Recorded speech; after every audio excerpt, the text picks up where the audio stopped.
Ladies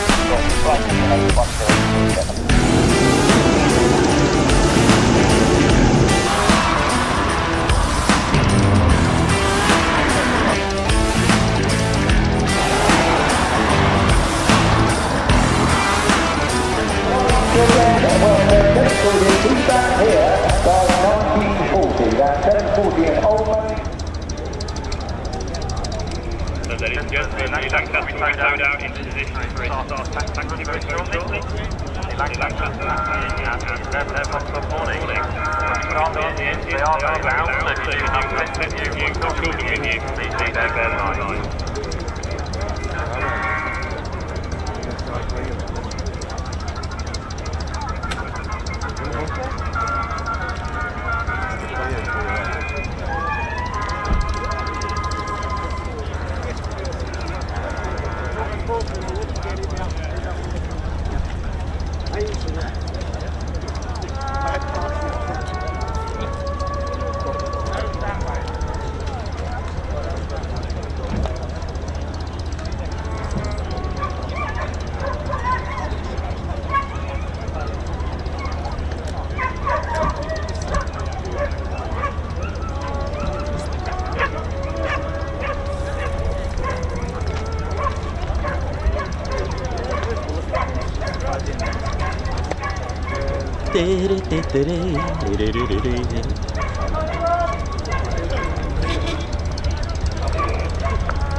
Very, very warm welcome to you all, ladies, gents and teddy bears. Ted Coningsby channel, live here at East Kirkby for Lancs, tanks and military machines on this wonderful bank holiday Monday. Also to our US viewers, a happy anniversary. It is indeed Memorial Day. And of course, the hangar is late tonight. So if you are getting warm out the air, do make your way back to the hangar where you come down. Let's take over today, both around the outside of the hangar with our ice cream. How you doing? All right? Good, thank you.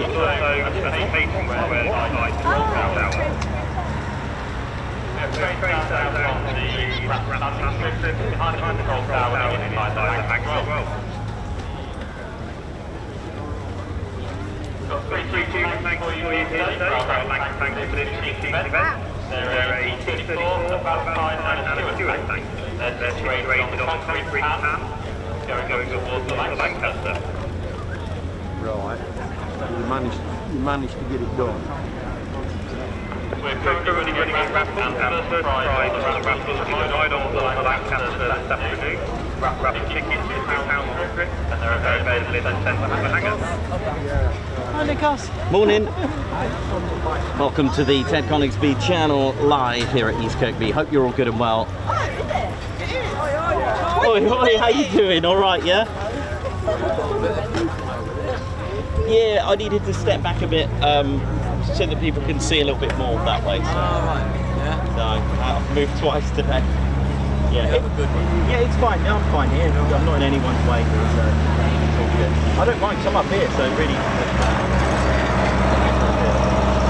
Good chat to you yesterday, mate. Is that you on the phone in the picture? I'm alright. Yeah, I recognise you there. Yeah, that's it. Is he with you guys today? Or?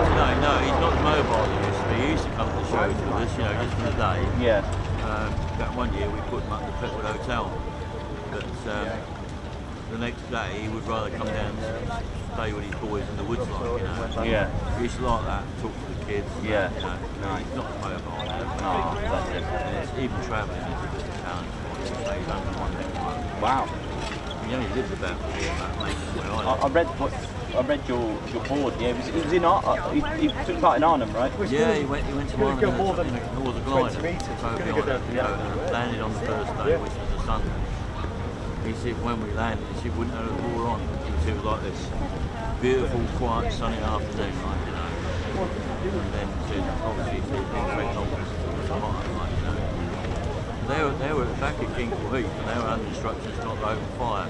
A&D company took a real slacking on the road, back down to Warfare. It wasn't until that column was stopped they said they could open fire on them. Like, you know, they'd make George Barton, first round out of 6 pounder, he took out a German half track, and that pictures on the internet. Wow. Yeah. Yeah, he was captain on the last day. 6'2" he was, 44, 19. He said when that German come through the door, he said he was bigger than I was. He walked straight up the jet. It was a well-rehearsed line, and he said, "You, Tommy, the boys over," and handed him one cigarette. Wow. Nice. Awesome. Great chatting to you again. Yeah, nice have a one. good day. Yeah, you too. Have a great day. Amazing. Some of the stories that you hear from veterans, those that have served, those have connections to those that have served during the Second World War. All sectors, you know, military-wise, Army, Navy, SAS, Marines, Royal Air Force. The stories. I'm sure many of you on the channel have a relation that has seen, been, and some of you may have had relations that have seen and never come back. And that's what Memorial Day stands for. There was my name's Nikos, by the way. I'm your cameraman, historian and commentator.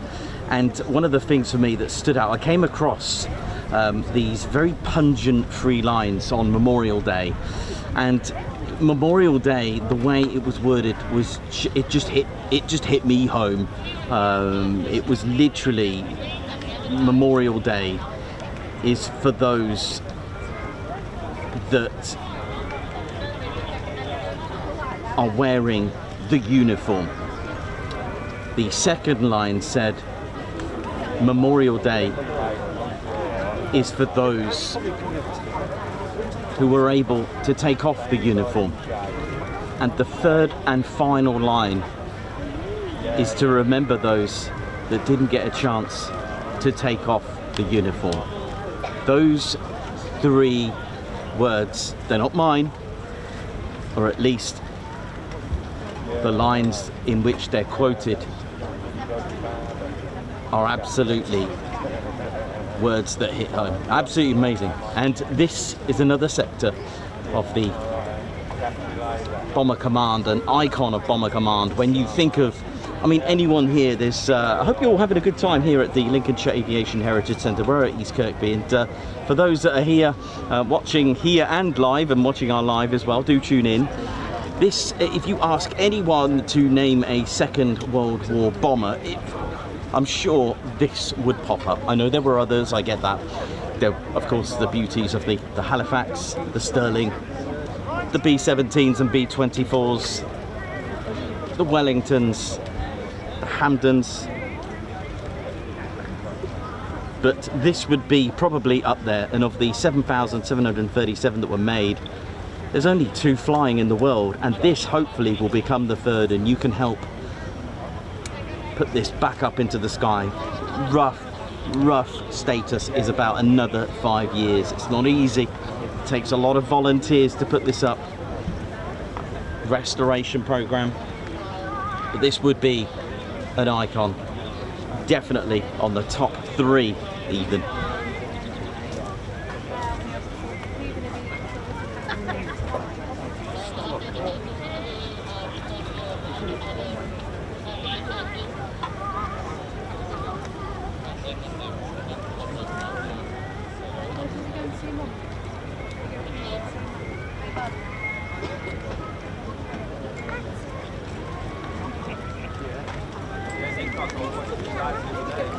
Thank you. You enjoyed it? Good. All right, nice one, nice one. Good, good, good. Yeah, he is at the minute. He'll be on in a sec.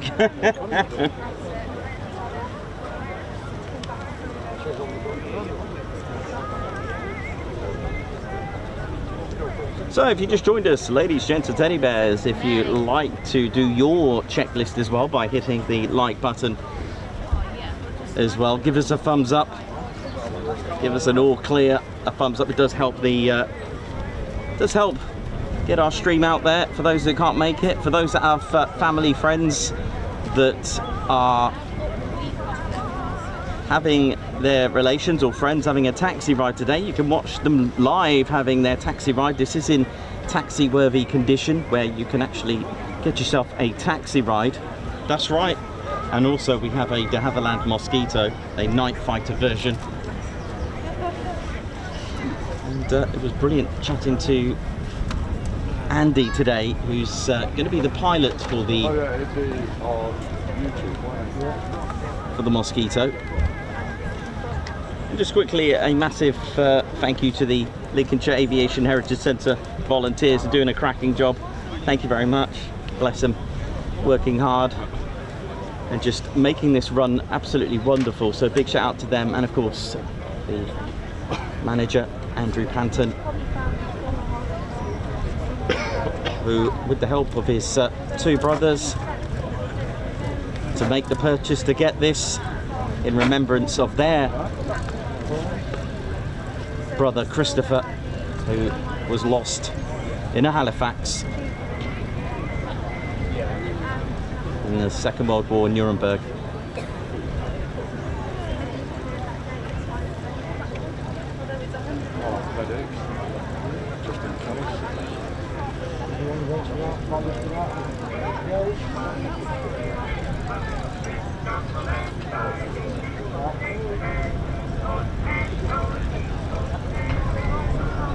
Here we go, engine 3.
we do have flying displays as well today.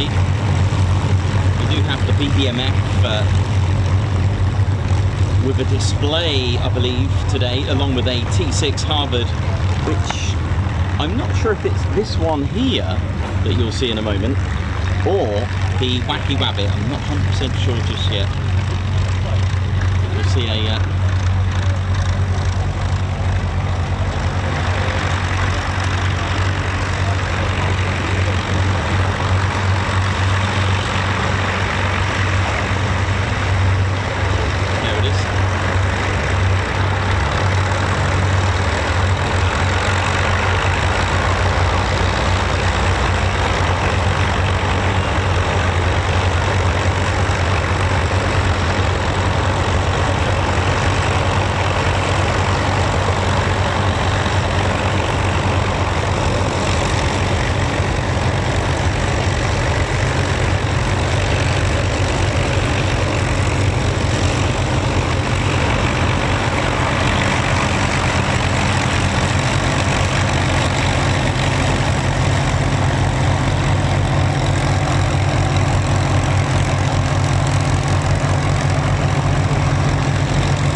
be forgiven if you were like me, that just had this little thought of it just getting airborne there. You are forgiven, because every time I see a taxi and I just think, come on, you can do it, but all in good time, all in good time. A massive project, a massive restoration project. It's not an overnight job. It can take at least a decade to fully refurbish to airworthy, safe standard flying condition.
Absolutely amazing. Well done.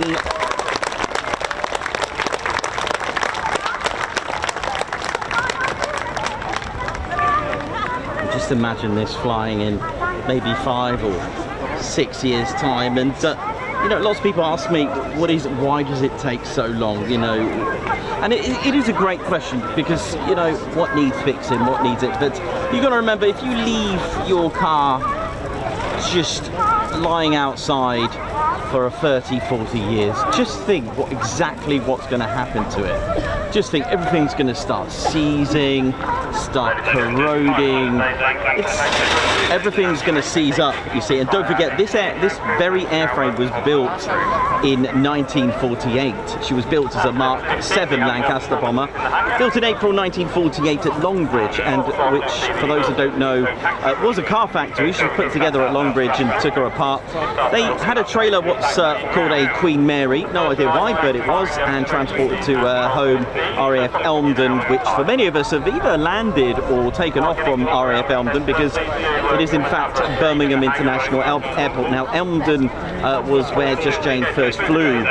She was intended to be part of the Tiger Force, so she's got very different radiators than the ones, let's say, that were officially operational from 1942, or you could say Christmas Eve 1941 at RAF Waddington, because that was a lovely Christmas present. That's right, Christmas Eve 1941, RAF Waddington with number 44 Squadron. So the RADs are a little bit different, therefore, that climate out in the Far East. Now, the fate of Just Jane did not intend for her to go to the Far East, though, because she went to South Wales, a little bit different climate, and stayed in storage until 1952. She was sold to Aero Naval, which is a French naval aviation service, for £50,000 under the Western Union Agreement of Morocco. Now, speaking of which, my good friends actually at 11:15 morning. Actually got the so she had a civilian registration. Should we have a look at her? Let's have a look at her in the French. Yeah, there we go. So while in France, thank you very much to our good friend who made this for us. So you can see she had a different. She had a different registration, Whiskey Uniform 15. So these were her liveries during that time. Amazing, isn't it? November 1962, she underwent an overhaul, repainted white prior to service in New Caledonia, a French island around 1,000 miles east of Australia. And I will get to your answer, because it is a very, very good question, but I want you to appreciate the last time she flew, because the very airframe did actually take part in coastal and border surveillances in Morocco. In 1960, as we mentioned, she set off to New Caledonia in the Pacific, and she was painted carried out the same sort of surveillance work. Now, in 1964, she was one of the last 3 surviving operational Lancasters. The Historic Aircraft Preservation Society put in a request to the French government to have the Lancaster when it was finished in service, but not expecting a yes. They said, cool, yeah, you can have her. The thing is, they weren't prepared to actually go all the way to Australia. They were like, oh, okay, we'll do that. It took them 9 days, took 9 days flying to get it back to the UK. She was put for a plan at air shows. She did perform at air shows, and her next home was Blackpool, where she was laid to rest in a museum, but sadly it went bust, and Just Jane went into a auction. It didn't go well, because the bidding was actually didn't meet her reserve, and it was actually Lord Lilford of I think Natesby who purchased the Lancaster after the auction and allowed the RAF to borrow her. And her next station was RAF Scampton, and she played the gate guardian role.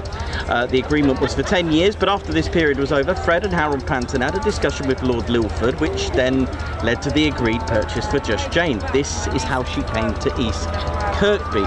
So we're talking decades that this has not flown, and if you were to do the same to your car, it won't start after, what, 40 years or so. So you've got to appreciate the technicalities.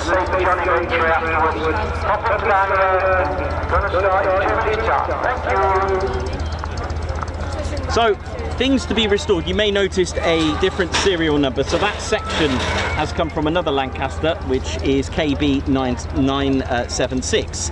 Everything needs to be looked at, every single rivet, every single section, every single aspect, including, of course, the engines, which are obviously running. We're talking about a port wing reconstruction. So the wings need reconstruction.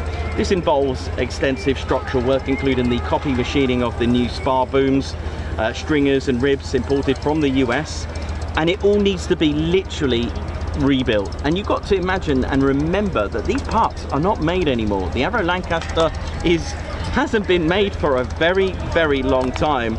The nose and the forward fuselage, that involves refabricating and trial fitting new aluminium skin panels for the nose section, refitting from front turrets, perspex and cupolas as well. The fuselage matting and repairs involves repairing structural damage on the rear mid fuselage, because she has had some damage.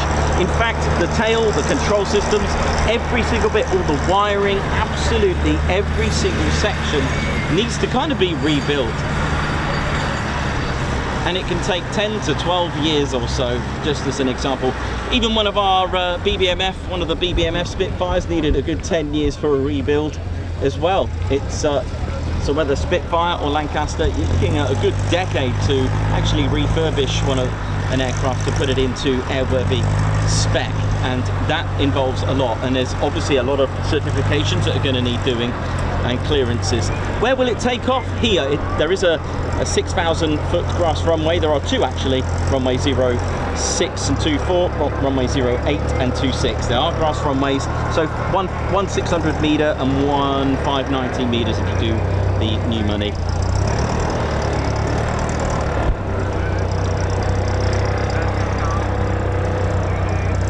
So this is why you can't just get that up and running, because at the end of the day there's going to be things that they're going to find, and one of them was a kind of like a cosmetic situation where the Lancaster at Coningsby, the PA474, had the same issue. I think it was some sort of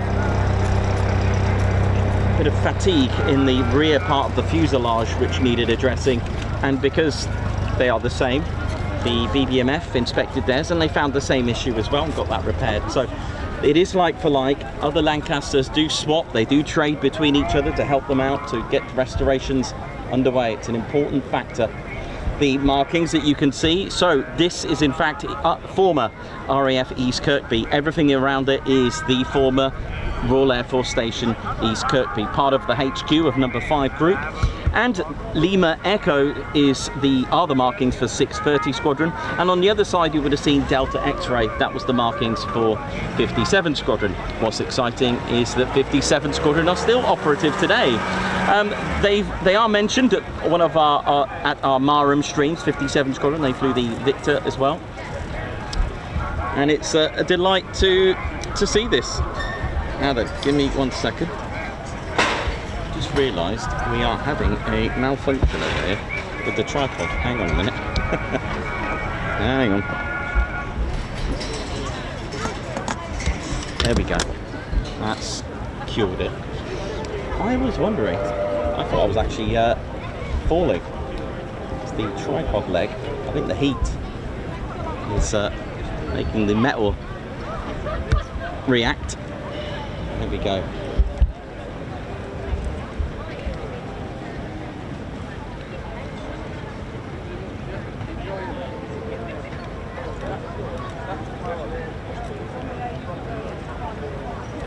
Brian Billman, thank you very much for that support. Absolutely amazing.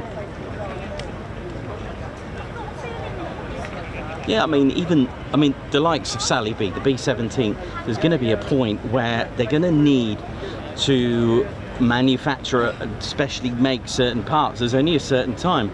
The other worries for these vintage aircraft is what happens then when fuel becomes a bit more eco-friendly. What will happen? Will they then, do you remember the old 4-star leaded fuel? Do you remember that? The 4-star leaded petrol, and some engines had to be converted, is that right? Modified to take the unleaded? Will that be the case? Because that is a worry for vintage aircraft. It really is. It is a thing. Ladies and gentlemen, if you're thinking of an ice cream, yeah. ice cream time, we do sell ice cream from the local Ted Coningsby Squadron. and they are at the ice cream parlour just beside the hangar.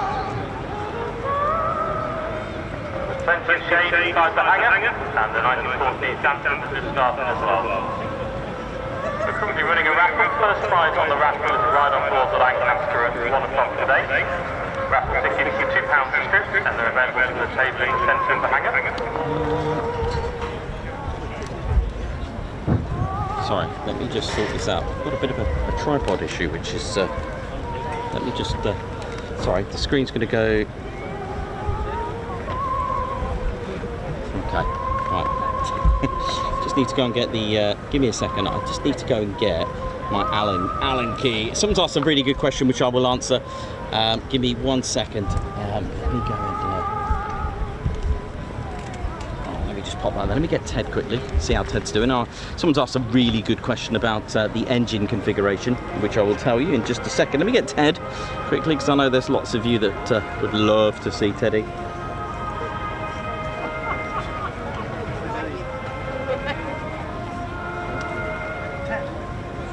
All right, how you doing? Good. This is Squadron Leader Ted Coningsby on the controls. Ding. Always bringing a smile on a chair. Bless. There you go, see? The power of Ted. Alright, let me just put this bit of cover on here. It's quite a warm day, so keep hydrated, everyone who's here as well.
Right, let's just turn this round. I'm going to go and get the Allen key in 1 second. Hope we're all good, ladies, gents, and teddy bears.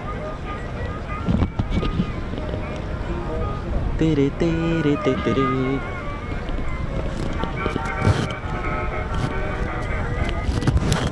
go, I'm just going to put a little cover on there. There we go. How we doing, ladies, gents, and teddy bears? Hope we're all good and well. Welcome to the show. My name's Nikos. I'm your cameraman, historian and commentator. Big shout out to all of you who have purchased our wonderful t-shirts as well. There's our Ted t-shirt. It really is pretty cool. In fact, these are our lanyards. I keep forgetting we're wearing lanyards. So on our online store, these are still available. We've got white and navy. There we go. Please make your way to the flagpole with Union flag at the aircraft. Yeah, so Lancaster taxi riders, red bands. Please make your way to the flagpole with the Union flag at the aircraft. Thank you. Oh, thank you. Didn't expect a breeze up here. Thank you very much for that. Right, we're back. How we doing, ladies, gents, teddy bears? Yeah, so we do have our t-shirts on our online store, tedconingsby.co.uk, and it does come in white or navy. It is Ted's special livery. We do ship globally. Look at that, cool, isn't it? Ted's flying, of course, he's in there. Beautifully printed. We've also got the back of Ted on the back as well. Lovely. Hope we're all good and well. Right, I'm going to go and fix this tripod. It's needs a Allen key. Look, it's getting lower and lower. Look, we're sinking here for some reason at this rate. Just before, it's really weird. I might have to go and get, because Claire Bear is with me as well. Let me just move that. That is hilarious. What is going on here? Must be the heat. Now we're going the other way. Oh dear, how cool is that? Yeah, so A400s, C130s, even the Avro Lancaster. You may notice the startup configuration, number 3, and then 4, then 2, then 1. Okay, and you're probably wondering why is that? And the thing is, it's quite common for multi-engine aircraft to dedicate an engine to power something on the aircraft. Like, I can't remember which engine it is on the B-17 or even the Wellington, whether it's engine 1 or 2. They are numbered literally from left to right, 1, 2, 3, 4, 5, 6, 7, 8 if you're a B-52. But engine 3, so the starboard engine number 3, okay, that's the inner one. It basically starts to, that's responsible for pressurizing the pneumatic system. So the initial pressure is required to operate the aircraft's brakes and rad shutters safely and effectively before firing up. So you'll see 3, 4, then 2, 1. So engine 3, the starboard, starts first. I believe that I would have thought using an accu trolley as well, just like the blue accu trolley. So that's to use that battery instead of like literally blasting out the aircraft's battery. So that's what that little blue trolley is at the Mosquito. Again, I'll show you that. The engine 4, that started of course second once the right started as well. I believe engine 4, again, that takes care of other systems. It's a bit like a car engine. Everything feeds each other off. So you've got the alternator that goes round with the fan belt to keep that charging so the batteries gets charged. And then of course it's engine 2, then 1, and that of course is the... I do have a basic pilot's startup itinerary, but I'm going to just turn this around. I'm going to go and get an Allen key to fix this tripod. So we do have a mechanical issue here, but one that can be fixed, so I'll go and sort that out.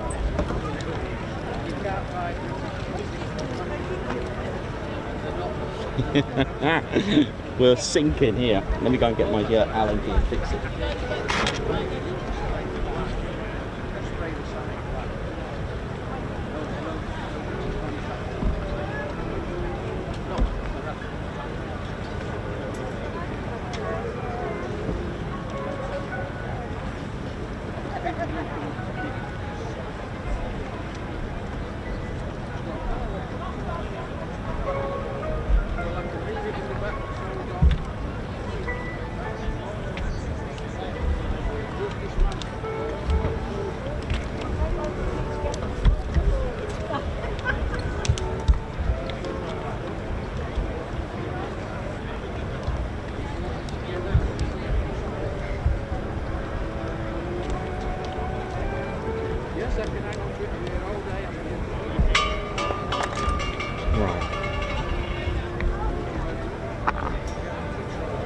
I think we're good now, Ted. I'll sort the panning out later on. There we go. I think we're fixed. Yeah, we're good.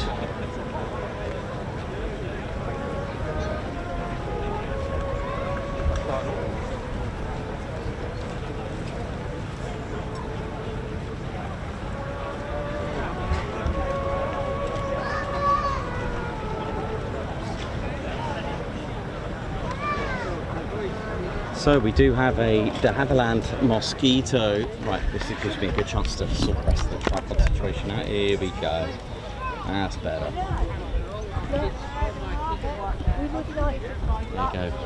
And that's the trolley accu. So instead of using the battery of the Mosquito, this little trolley, you can't see it very well from where we are. We've moved to spot today. But there's a little porthole that trolley plugs in.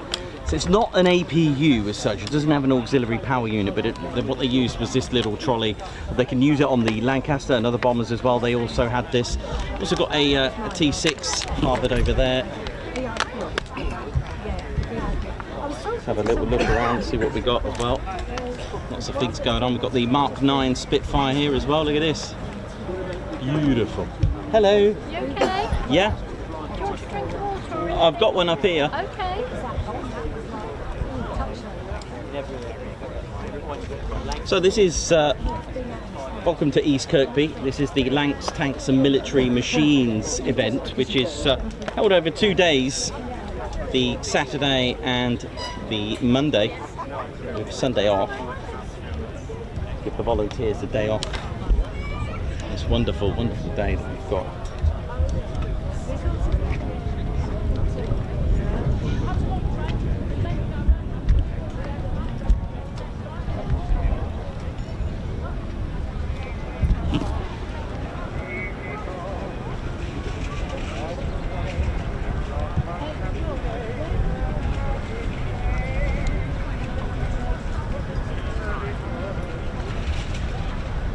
So we do have flying displays as well, one of them being the Coningsby's Battle of Britain Memorial Flight and the T6 Harvard as well. Not sure if there's any others, but we also have the tanks. We've got the T-34, we've got the M5 Stuart tank and the Valentine DD tanks that are here as well to make me laugh. As you know, I love them. Right, let's get some water, make sure we keep our fluids up to date. So you may have heard the voice of the Claire Bear as well. She's here as well.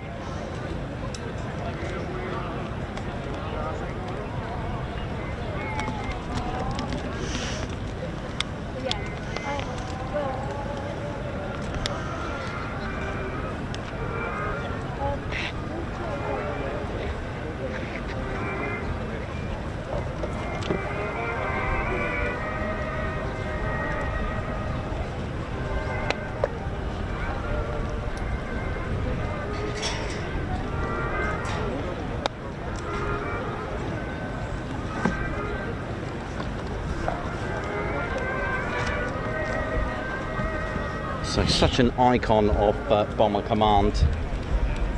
And then we've got the de Havilland Mosquito as well, just over here. Packed up, looking very proud. Big shout out to Andy, by the way. Great chat to Andy earlier today, telling me, and you probably think I'm being silly, but hey, even I'm learning all the time. I didn't know that the, right, you ready for this?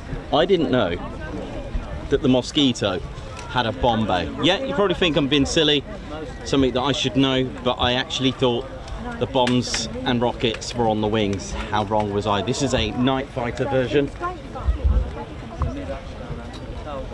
actually had no idea. See, even I'm learning. He was telling me about the different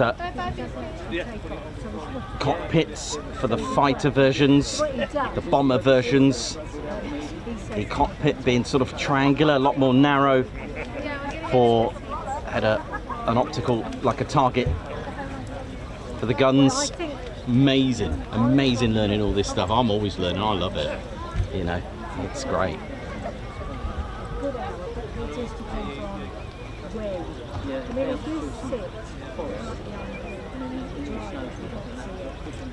So it's a case of, you know, I mean, obviously,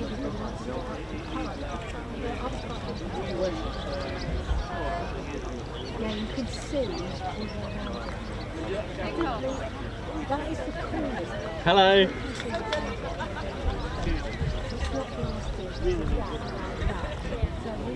There's Claire Bear there, sporting the t-shirt, loving the t-shirt. Got an actual, got some modelling going on here. Very good. Available on tedconingsby.co.uk. Lovely. Right, let me see what we got next on our on the agenda for today. Let me have a look.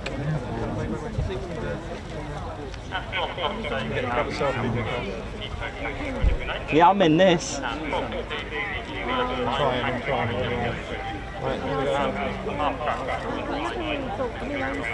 Nice, nice one. Love it.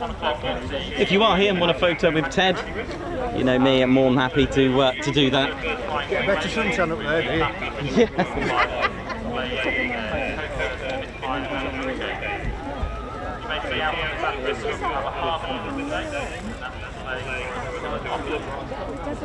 Oh, so the Harvard displays at 2 o'clock.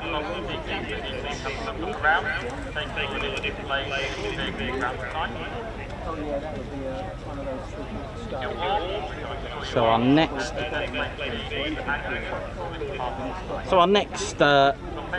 item will be the Mosquito taxi run, and that's coming up in about 25 minutes.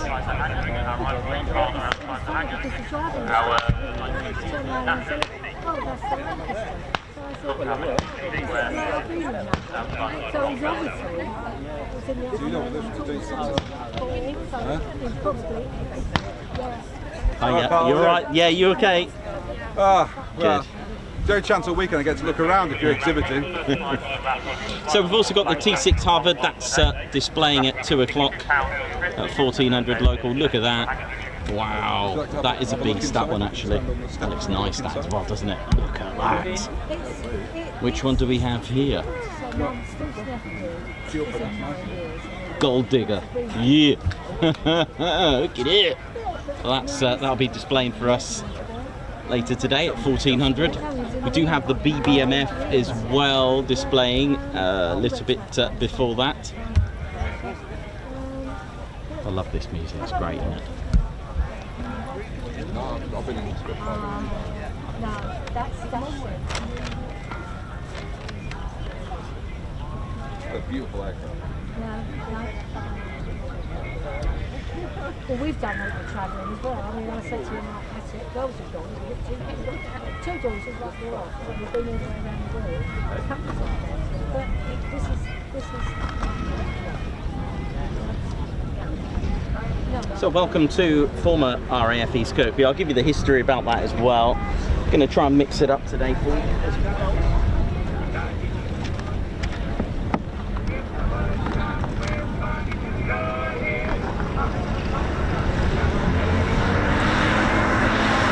Oh, what have we got here? I love stuff like this. Yeah.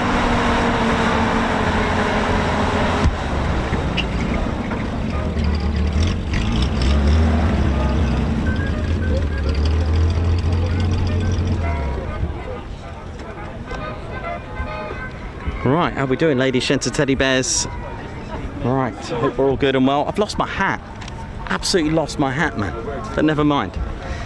Well, welcome to the show, ladies, gents and teddy bears. Welcome to former Royal Air Force East Kirkby, which is now, and it's so nice that this has a flying connection and it still has bombers here.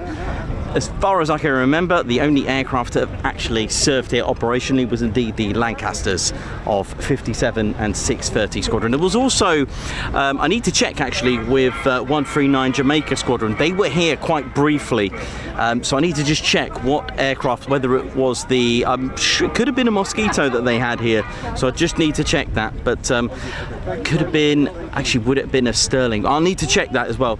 But I also would like to say that this was also home to a Bomber Command group as well, number 5. It was a HQ, and it covered satellite stations such as Manby, Spilsby, and Strubby as well. But you know, when we think of Bomber Command, you know, we think of the Lancaster. You know, we think of the likes of the Sterling, the Halifax, and things like this. But we have to go back when they formed. For those who don't know, they formed on the 14th of July 1936. When Coningsby was open, that fell under number 5 group of Bomber Command, and that was indeed part of number 5 group, and that went right up to their inactivation in 1968. But on their creation on the 14th of July 1936, Bomber Command formed. The role was strategic bombing, and during the time, around this sort of time, there was an Italian general who you may have heard of, and I probably get the pronunciation wrong like I normally do, is Giulio Douhet, who was a bit of a, sort of like a war bit of a war theorist, shall we say. And he had a slogan. Okay, you may have heard of the slogan, and it was from Julio Duhet, and he said, "The bomber will always get through."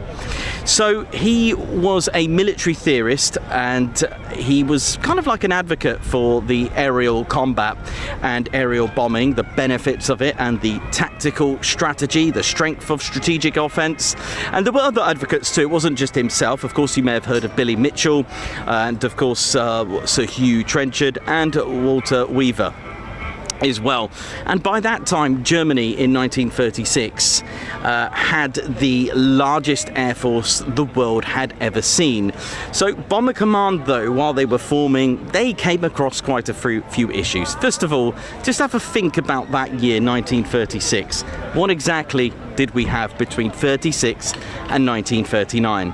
We had some very underpowered Blenheims. We had the Hayford for one, which was active from 1934. We had the Harrow, the Hendons, and so on. And the introduction of the Hampden and the Wellingtons as well kind of made it a little bit better. But there were other problems that Bomber Command faced, and one of them being the size of Bomber Command. They were very small to become an independent force. At the end of the day, it wasn't really something that the Air Ministry on the Ministry of Defence, as it was then, thinking about. But indeed, they did form, and indeed, Fighter Command formed, Bomber Command formed, Coastal Command, and I think about 1940 Training Command formed as well. Rules of engagement. What is a target? There was a very strict rules. There was the Treaty of Versailles. There was other treaties from Switzerland, France, the non-rearmament of Germany, even though they did. Now, there is a bit of a thing you're probably thinking, well, if they weren't allowed to build military weapons and machines and stuff, how did they do that? They kind of build them dubbed as civilian, but they were easily converted. But rules of engagement, what can we justify is a military target? The technology, the navigational aids, things like radar and the accuracy to locate any targets, for one thing, accurate, suitable for bombing, and the accuracy in the aircraft, were they suitable? The organisation and formation did finally happen, not in any particular order, but I'll do it in numerical. We had the likes of Number 1 Group, who were basically for operations in France. We had Number 2 Group, they were the light medium bombers. We had Number 3 Group, who were again strategic offensive bombing. You'll find them around Mildenhall, Ely, Cambridgeshire, the Suffolk area. Number 4 Group, then Number 5 Group as well, which is here, the Lincolnshire region. Also got Number 6 Group that formed later, which was mainly Royal Canadian Air Force. 8th Group, the Pathfinders. There were other groups as well, and I'll end it with Number 100 Group, who were taking care of electronic countermeasures, the electronic warfare side of things. So for the likes of the Sterlings used for electronic warfare, with 218 Squadron, for example, dropping window, so we call that chaff today, but window, bits of metal. I think it was Operation Glimmer during D-Day to fool completely the enemy radar. All the German radar were following this bits of metal. So the thing is, there was a man called Adolf Hitler, who we will all know, a historical figure. Now, Bomber Command's first ever statement, it was a bit of a propaganda, because for those who don't know, the Air Ministry, and this is a good question, people have asked me, how do you make an aircraft? How do you go, do you know what, I'm going to go and make this Spitfire, or I'm going to go and make a Mosquito, I'm going to go and make a Blenheim or something, or I'm going to go and make a 4-engine bomber. Cool. You couldn't just make, well, you could, but you had to submit it. What it was, the Air Ministry would actually put out a specification and go, right, this is our specification. Are there any companies that want to make this particular aircraft to this specification? They knew what they wanted. They weren't manufacturers. There was a few drawbacks to that, but hey. So for example, they brought out B12/36. What does that mean, Nikos? Well, the letter will tell you if it's a medium bomber, a heavy bomber, a fighter, for the Army, Navy, experimental, what is it? So the letter B stood for well, at the time, heavy bomber. The letter P for Papa stood for medium bomber, okay? But they actually classed certain things back then as a heavy bomber, even though we make them heavier now. So the 12 stood for the 12th issue of that year. Okay, it goes 1, 2, 3, 4, goes up numerical, and then the / is the year. So when you go to a new year, so the beginning of 1936, there would have been a letter number 1 / 36. Are you with me so far? If you're not sure, do let me know. So the Air Ministry put out a specification, and I guess this was Bomber Command's statement. Germany and Adolf Hitler were boasting. Boasting? Really? Well, yes, really. So it was time for Bomber Command to make their mark. They wanted to show that enough was enough, and here's what we've got. I hope they didn't quite get the bluff, because they were going to struggle with this aircraft, but it was made, and I'll tell you a little secret. So B-1236, you may not have heard of that specification, but it was for the Sterling. However, it was actually for something else. Now, the specification was for a high-speed, 4-engine, all-metal heavy bomber. Now, the specifications were as follows. It had to have an 8,000-pound bomb load that could go to 3,000-mile range, okay, to target, which basically meant Berlin. For shorter locations, 14,000 pound of bomb load max for closer targets. It had to have troop capability for transport, and a catapult as well. It had to have specific stresses applied to be able to catapult the thing, because they were thinking, yeah, let's try and catapult heavy loads. There we go. Right, so, but guess what? There was indeed a contract given to a company where you think, hang on, they were building these. Can you see that? The Spitfire there. There we go. They were building these. That's right. Supermarine were given the contract to build this bomber. And you're probably thinking, really? They were building Spitfires. That's right. Now, Supermarine 316 was the first. I think it was built with, they had an option for engines. Now, of course, we don't have one flying. In fact, I'll tell you the story in a moment. I know what you're going to say. I know what you're going to say. Nikos, this is a B-17. Okay, it was similar to this. Okay, it was similar to the B-17, so it had a single stabilizer. However, from the drawings that I'd seen, I think it was flat here. It did have this angled wing, okay, that you can see on the B-17. It was almost like this. There was a 317 and a 318. Supermarine 317, 316, 317 and 318. 318 was too powerful. I know, right? It was too powerful, the engines. So they switched to having, I believe they went with the Rolls-Royce Merlin for these. It could boast like 316 or so miles per hour. It could have just trying to think what else it could have. It could have a 14,000 pound of bomb load, just short of 40,000 service ceiling as well. However, there was a bit of a problem. They made 2 of these. However, something happened on the 26th of September 1940. The factory was destroyed. The 2 prototypes were destroyed. But luckily, and I say luckily, there was a backup company. The Short brothers with the Short Sterling bomber, which was known as the S-29. Now, the other problem was, sadly, on the 11th of June 1937, for those that know that date, the main designer had already passed away for Supermarine. So it was just too late for Supermarine to, put the pedal on. So they decided to give the second choice the Short Sterling bomber. Now, one of the things, and it's the biggest misconception for me, and I've debunked it, I'm afraid, because the specification said that the wingspan had to be capped at 99, basically no bigger than 100 feet. It was capped at 100 feet. The Short Sterling wingspan was 99 feet. There is this myth that they said it's got to fit in the hangars. Well, yeah, there is a bit of a problem with that. If I've got my book, I can show you. No.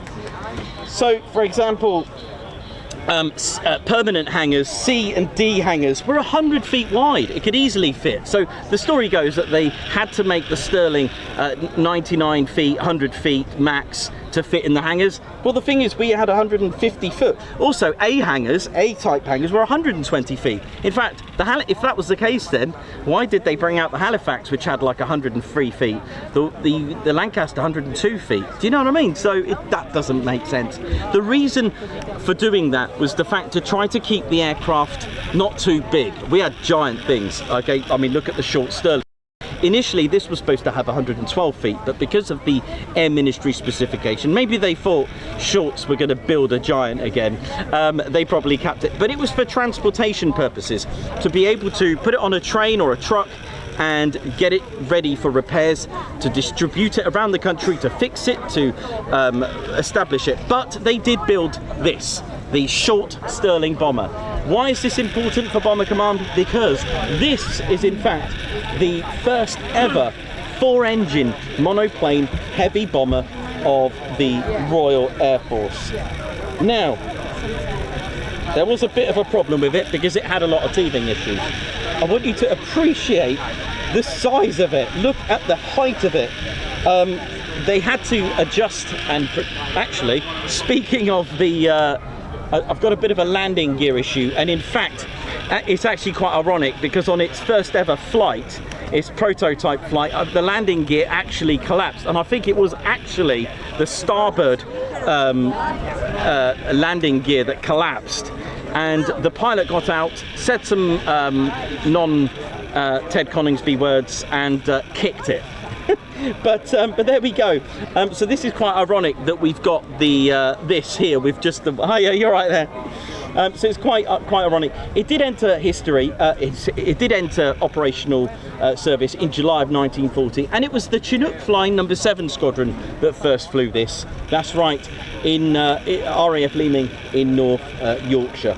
It could take a 14,000 pound of bomb load. Okay, the height was absolutely monstrous as well with it as well. So the height was 22 feet and 9 inches. That's nearly 7 meters, and they had to angle the wings down to try and give it a bit more lift. But it was very manoeuvrable. It had a 14,000 pound payload. It could take that no problem at all. It was powered by 4 Bristol Hercules as well, and they did do a Mark II, but it didn't go down very well. I believe it had. You're right there. You okay? Oh, info. Okay. Oh, bless you. That's so good. I get it. Thank you very much. Sorry, that's just brilliant. Oh wow. Sorry, it's something. Oh, bless. That's just. I love people here. They're just so good. Sorry about that. I'm back. Yeah. Sorry about that. Live is live with the Ted Coningsby channel. You know how it is. So yeah, the S31, the Sterling 1, had Bristol Hercules engines. The Sterling 2 was actually powered by a Wright 2600 twin Cyclone. It didn't make any difference. In fact, it made the performance worse, which is why you don't really hear about the Sterling 2s. Oh, let me just turn this around a minute. I've given too much love to the Sterling at the moment, which it deserves it. We do have this going on. I'll come back to the Sterling in just a moment. But yeah, it became the bomber that didn't bomb because when it was fully fueled and fully loaded, the service ceiling was problem number 1. The service ceiling, fully loaded, fully fueled, was 16,500. That is in line with the flak. Also, the bomb bay had 2 split corridors with it. So a row of 3, there we go, beautiful, Mosquito time, which meant that they couldn't actually put in a cookie bomb. Now I learned today that the bomb bay in the Mosquito can actually take a cookie bomb. So it was a pretty bad start for the Sterling, and it became the bomber that didn't bomb. And in 1940, late 43, that was it, 44, by 1944, it was towing aircraft.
So this is the trolley accu.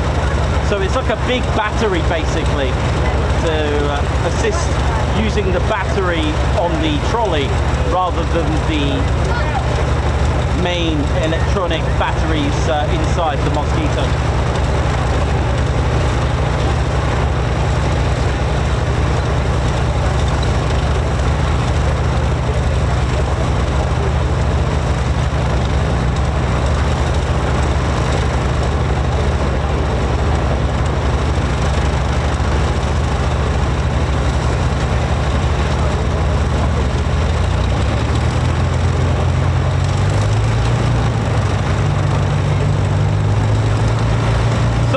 By two Rolls-Royce Merlin 25s, a V12 liquid-cooled piston engines.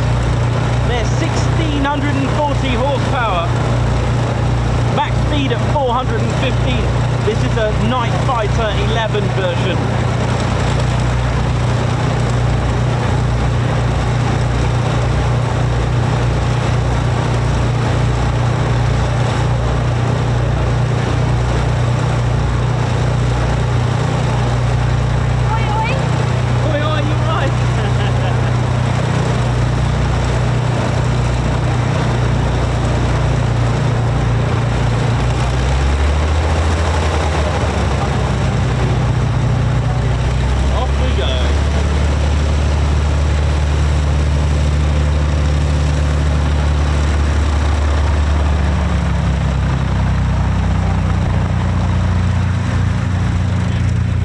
Just a thank you to the gentleman that's just given me a list of all the pilots for each aircraft, which is really cool, including the BBMF. So thank you so much to that gentleman. I wonder if he's put his name on this letter. Let me have a look. Oh, I love stuff like that. I'm learning all the time, you know. Can you believe that today was the day that I found out that the Mosquito has a bomb bay? You might think I'm absolutely silly, but I never knew. I thought the 250 pounders times 8, 4 on each wing, that was it. I never knew it had a bomb bay. And he even told me, Andy today told me that when pilots were interned in Sweden, they would actually put some of the, a member of a crew inside the bomb bay to help them get out of Sweden or interned neutral countries. How amazing is that?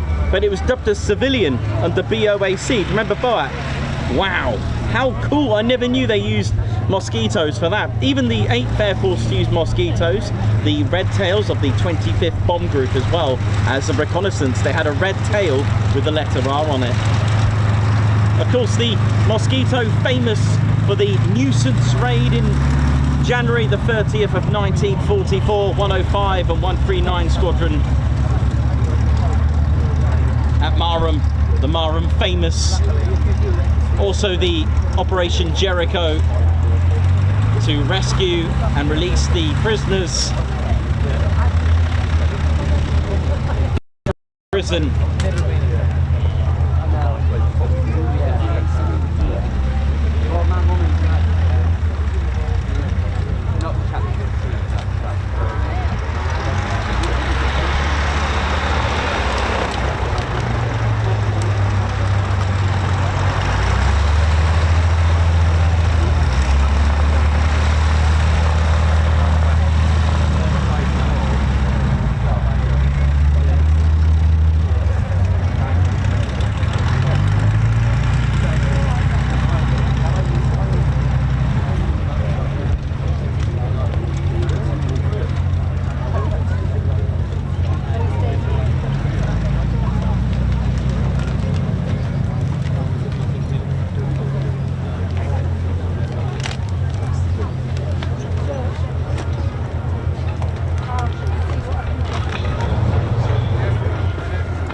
That sounds like the tanks.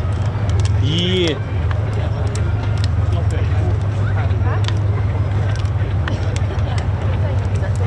Oh, the tanks are coming.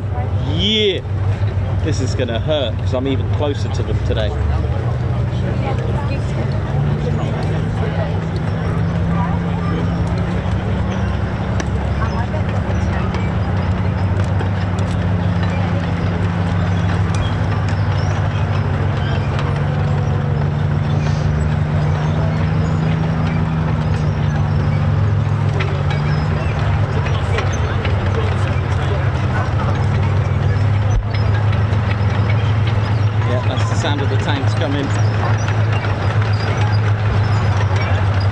just quickly, I know we love the Mosquito, but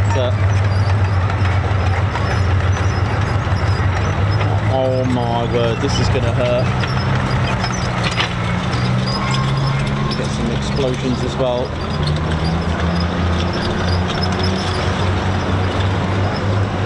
That's the T-34. We've also got the Valentine as well that's just pulled up.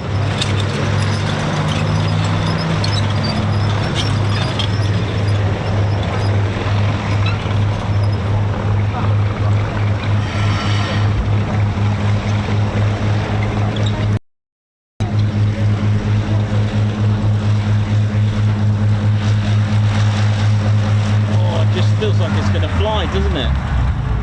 And you'll be forgiven because I just have this feeling that it might fly one day, but sadly it won't ever. It's the way it's been bonded together that it won't be able to fly, but you can get a taxi ride in it.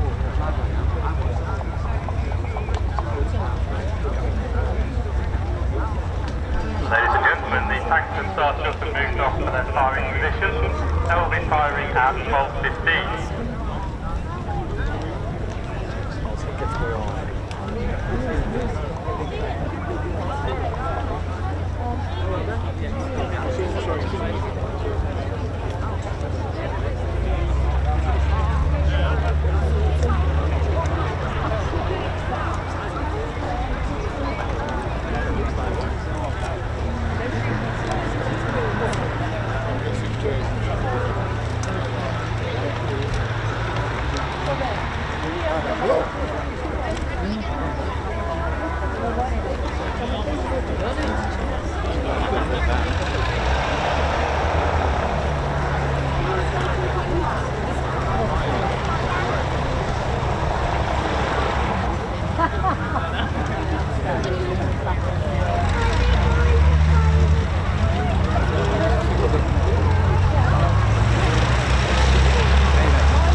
Okay. You see the first live tank firing demonstration. Here we go. You see the tanks are out on the Here we go. Lancaster already. They're ready for the quarter-past 12 start. The tank have you had with today? We have them with 5 Stewart. Stewart built with a couple of V8 engine as opposed to the radial engine. So the one with D2, that's the M5 Stuart. This one is a Soviet T-34. And also we've got a Valentine DD here, look at that. And the gun is a 37mm, but 147 rounds. And they're going to do a fire demo. And the armour range is 9.5mm to 50mm. We also have Valentine DD tanks, Valentine infantry tanks. 8,000 Valentines were produced in 11 marks. Weighs around 16 tons, crew of 3, and the gun on it ranges from a 2-pounder to 3-inch gun. The armament is 8mm to 65mm. Oh yeah, I'm fine, used to the rain, sleet, snow. What would you rather it be, hot or cold? Cold. Windy like Coningsby and the wave? Cold but not raining. I'll take that. Yeah, overcast really. Because you can keep warm. Yeah. You can't always keep cold. So I'd go with the cold. You need a fan thing down there, don't you? There's a nice breeze up here, so this is where I don't mind the wind now.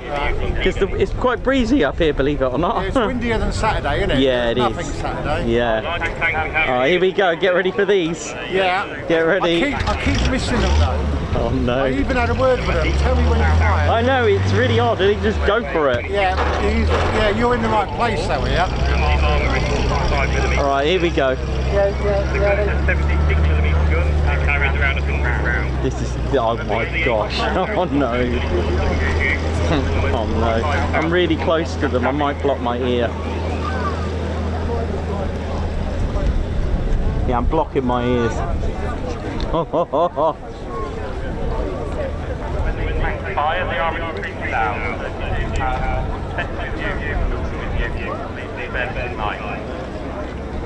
We'll also see over the German vehicle, which is what tank the aiming at.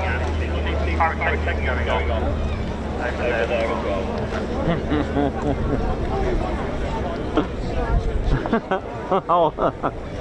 Oh no, here we go.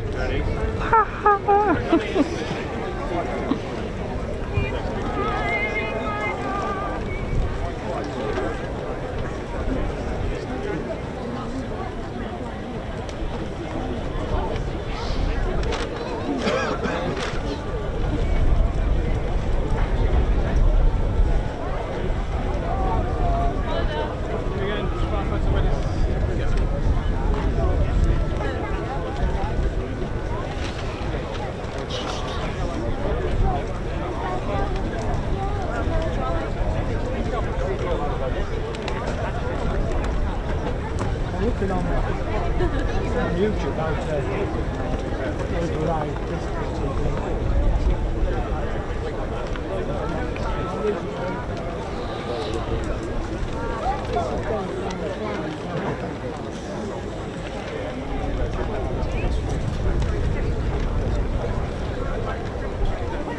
Trying to get it down so that it's not in your way.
Chair back.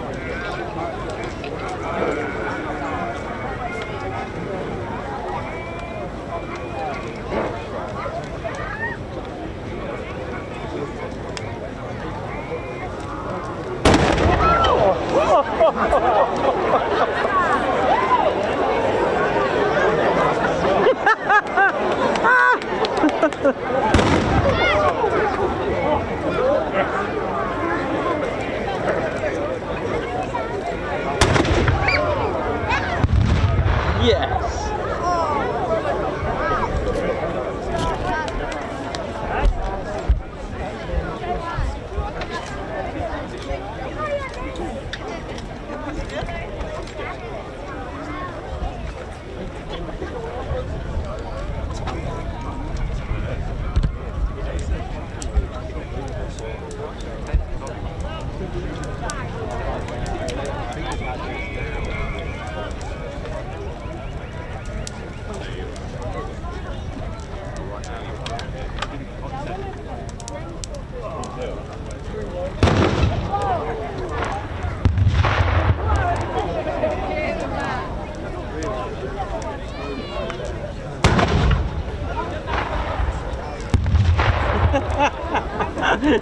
Yes.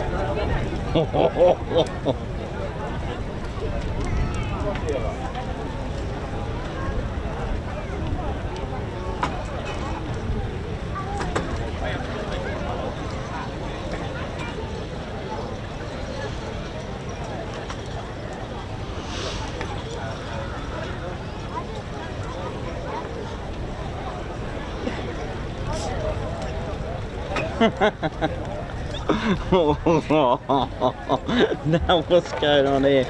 Oh yes.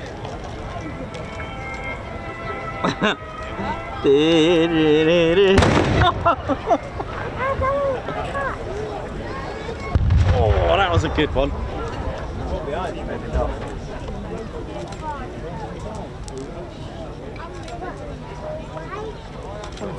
Oh, oh yes.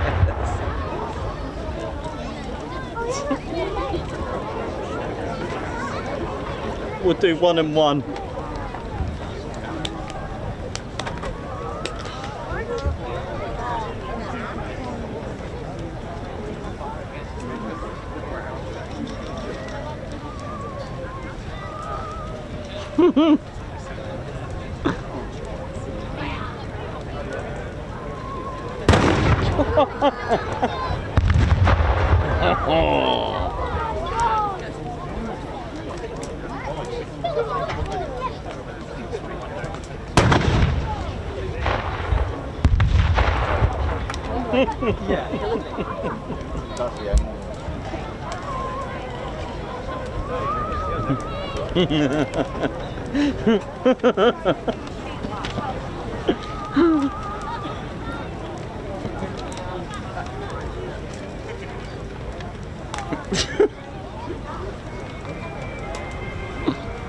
Man, I gotta have a go in one of these. Maybe I was made for these. Laughter 2-1. Cleared hot. That'd be my call sign. If I was a tank driver, it'd be laughter 2-1.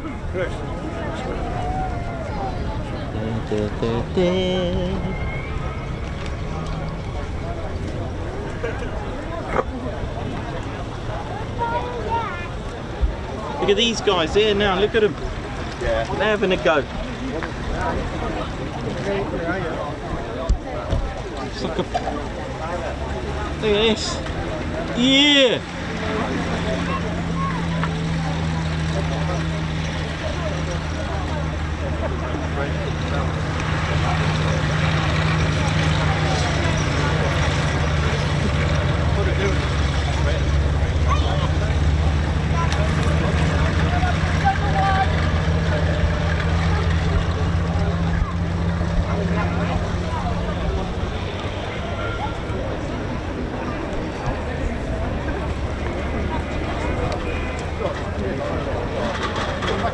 following that from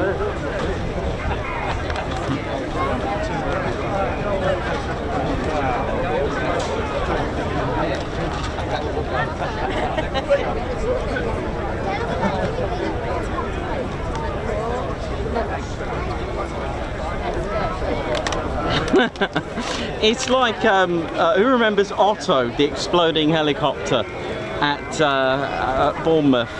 Every time it starts blowing up, I just cannot stop laughing. And luckily, someone next to me in that room started laughing with me, and we were just laughing at the whole thing.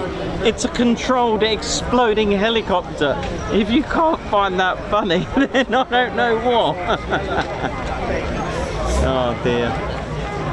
Right, so that was the firepower demo.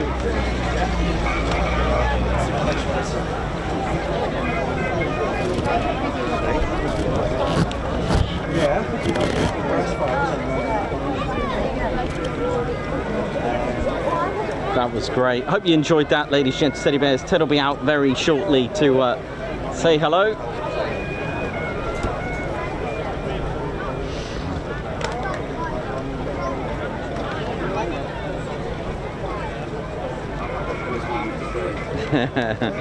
Oh, lovely. Thanks a lot everyone who's tuned in. Let's have a quick look. So we've got Andy Stanley. You have to see the target first, so if it's a hawk you miss it. Emma, Otto was funny helicopter, I'll never forget it. Yeah, absolutely. Davey, how you doing? Oi oi to you. Simon Watron, Margot Baxter, Dylan Cobb, Reggie approves. Ellie J Approach, John Minter, Blue Lightning Bird, Christopher Carr. Dieter, how you doing?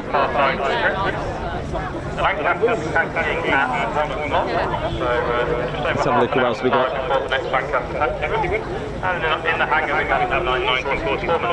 Alan Gates, the Bat of Purple. Ed, oh, I love that. When Nikos starts laughing, I do, can't help myself. Hubby asked, why are you laughing? I said, I don't know. That's brilliant. Ed 3242. That's hilarious. Again, oi oi to you, Alan Gates. Emma 86. Who else we got there now? HJC 355. Lots of you. Brian Beelman, Dylan Cobb, Davey, James Beatwell. Oi oi to you. Thank you all so much. We've got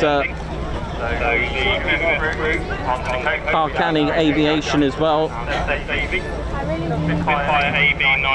And do you know what? It's the beginning of the week. It feels like the end of the week. It's such a weird week for me this week, but I must remember that it is Monday. This is the first day of the week for me to start the shows.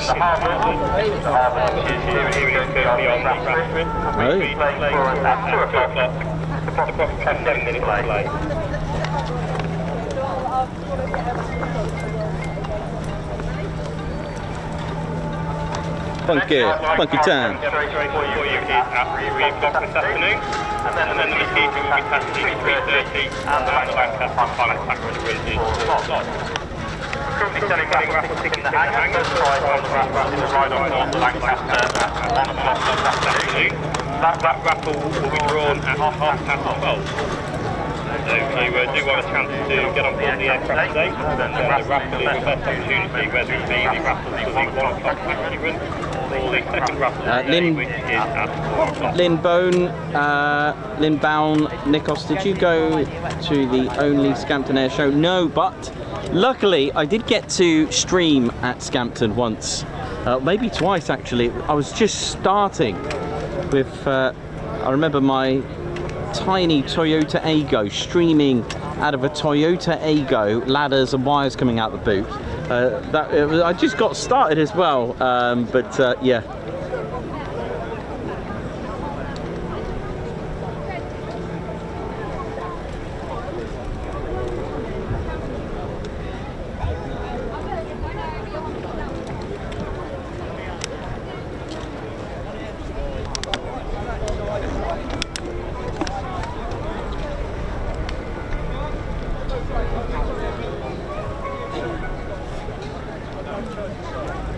Shade up there, is it? Yeah, I've made my own little brolly here. Look. We've been listening to you. You've been doing. Are you live streaming? Yes. Oh yeah. We can't get no signal here. That's the trouble. Ah, right. It's, we're going to check the video. Yeah, check it out. Yeah, thank you. That'd be great. Thank you very much. We have a 1942 original wagon. We also have our burger bar, which is D1 and D2 weapons. We have our national building. Our ice cream parlour is great size hangar. We have an outlet on the flight line, and there's also outlets on the square of concrete inside the control tower. So it's been based for you, that's you. The oil temperature and whatever. It's explained to me that number 2 engine is much more 5 minutes left on the first wrap today. Wrapping ticket available in the centre hangar £50. First prize wrap right on the Lancaster Nx611. Second prize was fitted by the Spitfire out of the grass landing strip.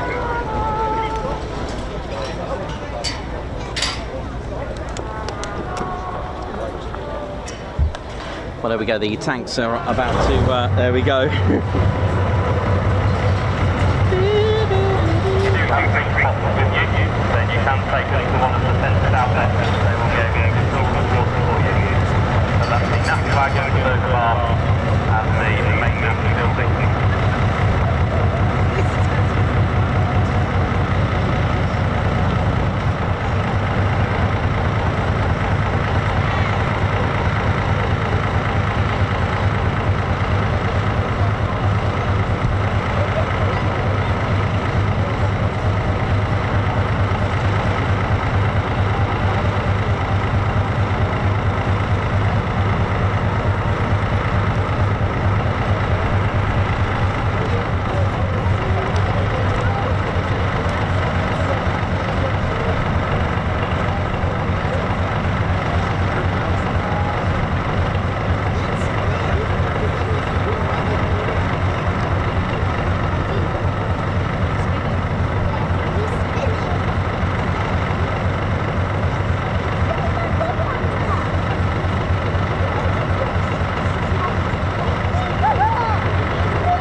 Love that. Yeah, good idea with the Ted volley there. That's a good idea. So that's the Stuart M25. Okay.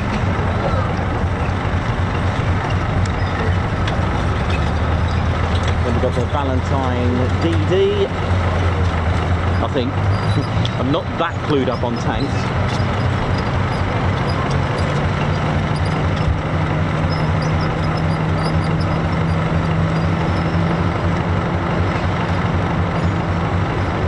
I don't know if you've ever seen Fury with Brad Pitt. That's an amazing film. I love that one.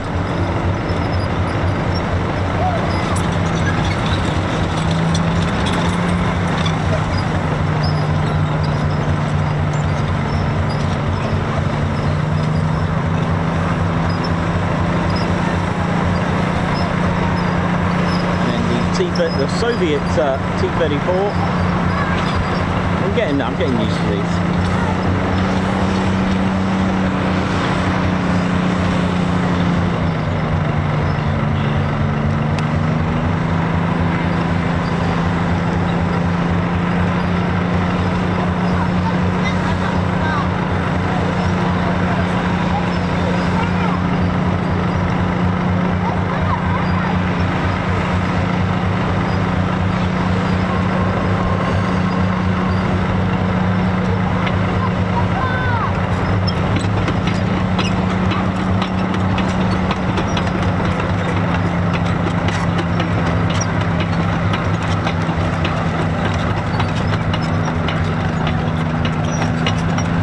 Pretty happy with the shots that I got, so it's a case of just something else is just happening. I'm going to go down there.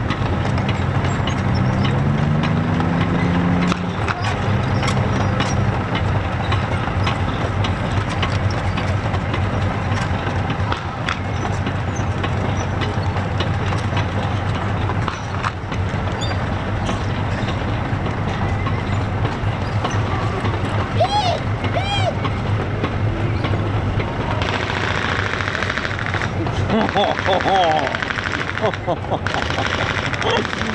is having a good time down there. Yeah.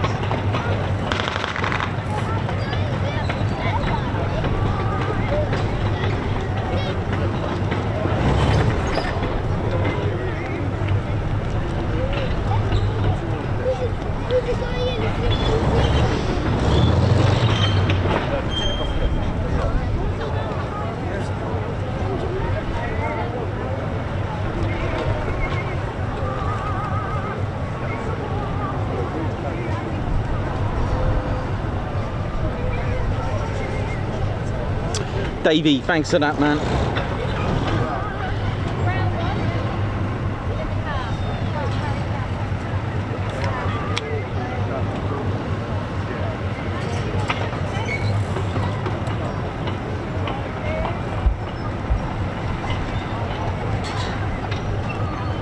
Steady right there, mate. I know it's warm, isn't it?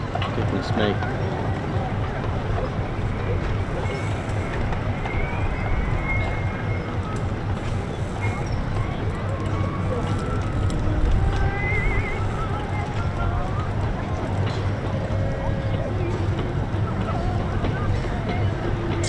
Davey, thank you very much for your spanner flight service and for your 39-month milestone.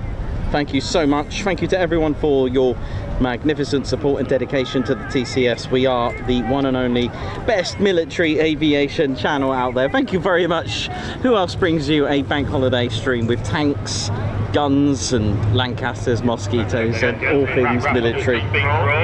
Dylan Cobb, Guards March, high five as well. Thank you so much for your super, for the beautiful Just Jane. Thank you so much.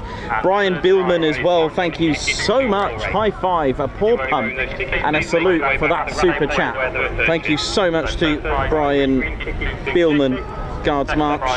James Beatwell as well. High five, paw pump and a salute. A Guards March. Ted, what's that, mate? You want to move that, do you? Okay, mate. Guards March. Thanks a lot to James Beatwell for the super.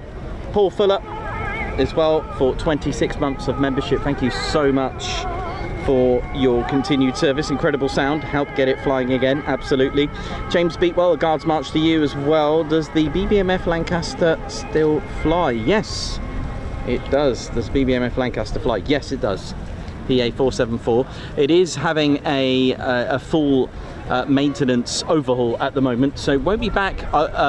This is just a guess. I think it's back early 2028, or at least won't be flying until the season of 2028. It might be back late next year, but it will miss the season, I think. I think that's correct, if anyone can verify that. Margot, thanks a lot for your spanner flight service. Guards March, thanks a lot for the super. Parkani Aviation, a high five. Thank you so much for joining the Ted Coningsby Squadron, Guards March. Thanks so much for all your support out there. Laser Tech, Guards March as well. Thank you so much for your super. High five, man. Thank you.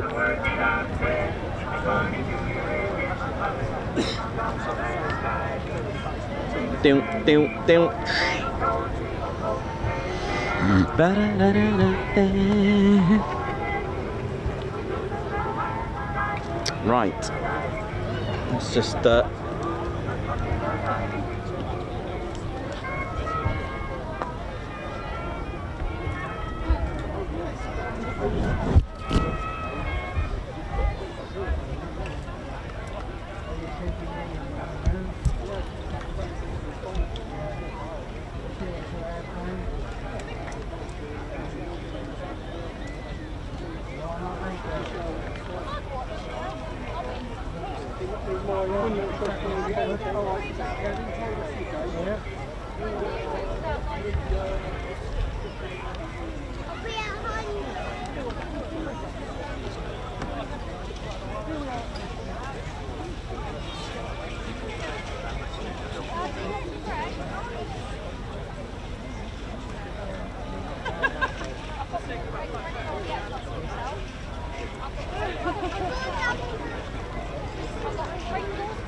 here. I could make you a picture. Let's have a look at the That's plane. okay. Board much. And we'll look at what it fly out.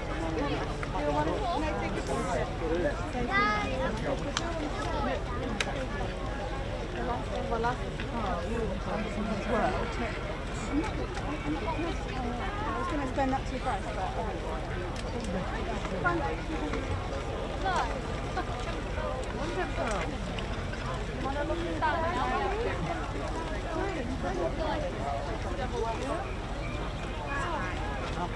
Thank you very much.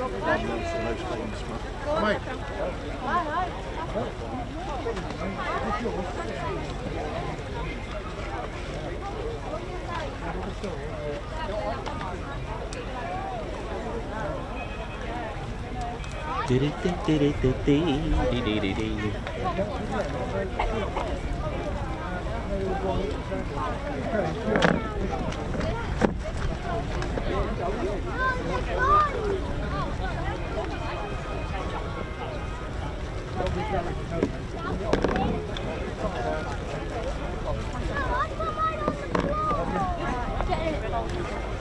cold. I think maybe I said that at the same time.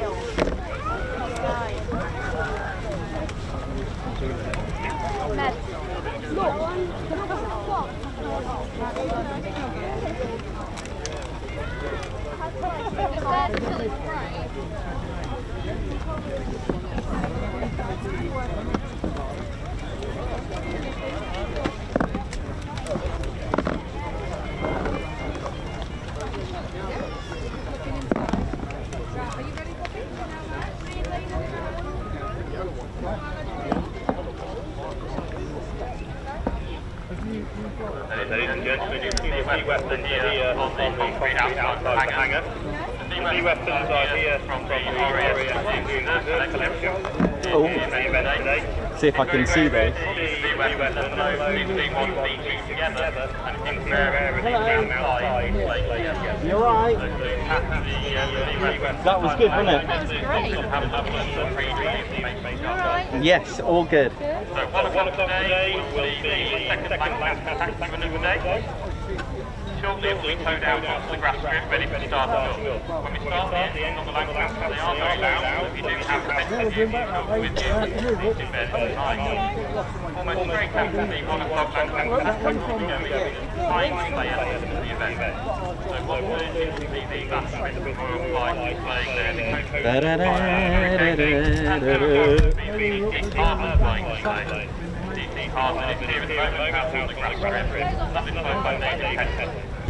Oh, David Petters is flying now. Yeah.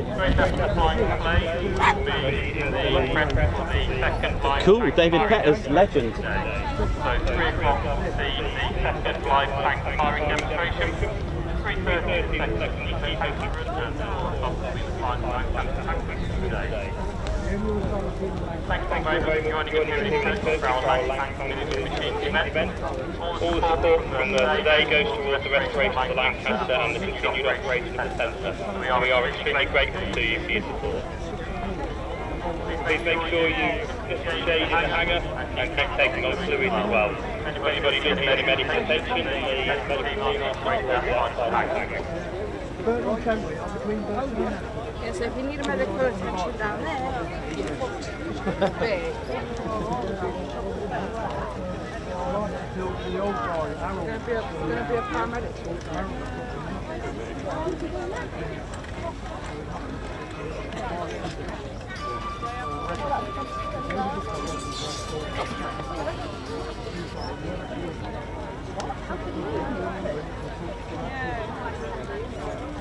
Yeah, it's funny, mate. Yeah.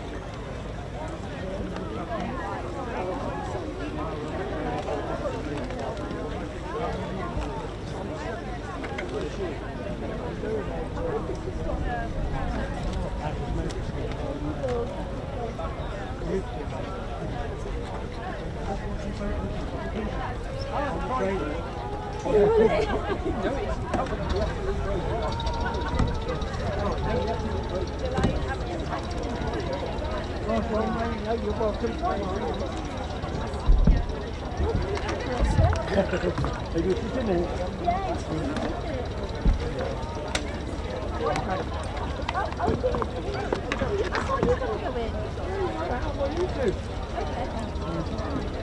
Take the front coat off, Carl. Yeah, you hate it all, don't you?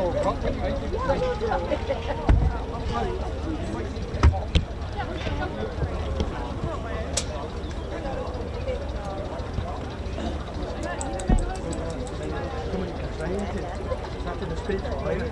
Right.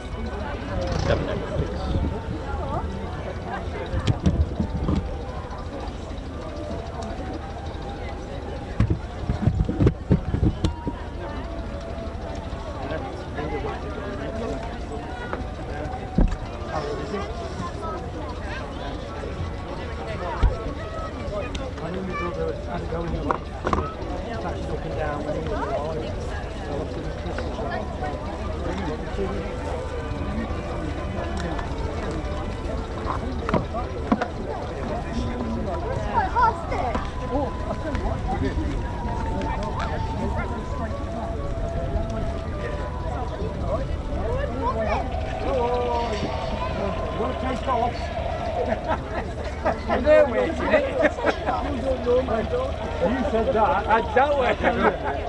You're bloody brave, you are. Rain starts, you're going to get scared.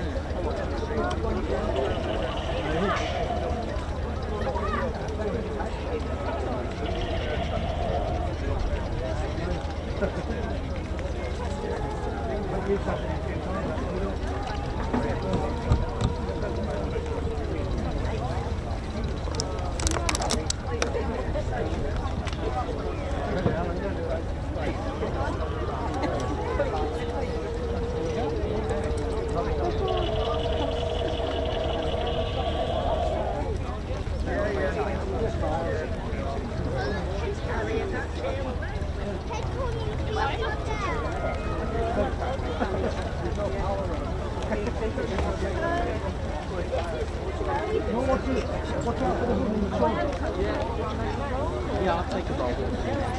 Yeah, go. Bring them both. I'll have them both now.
Daisy jet.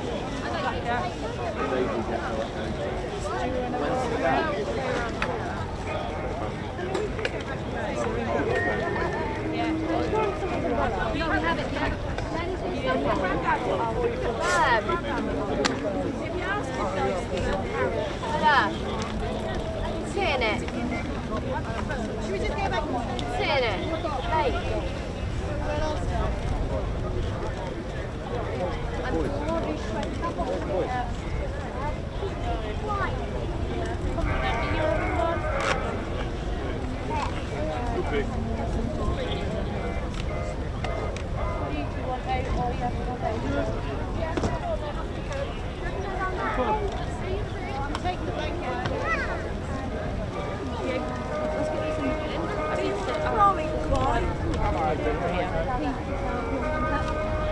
Hey!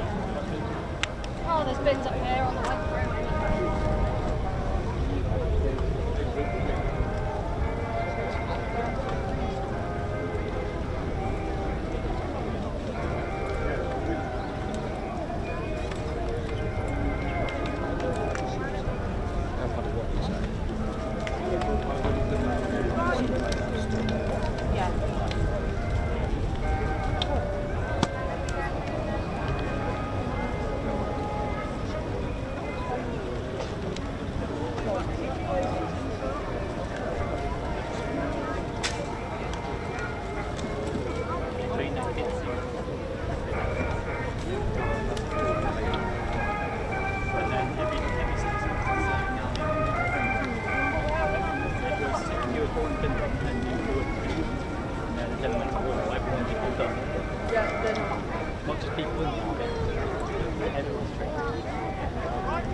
Eligible. What if I pick three?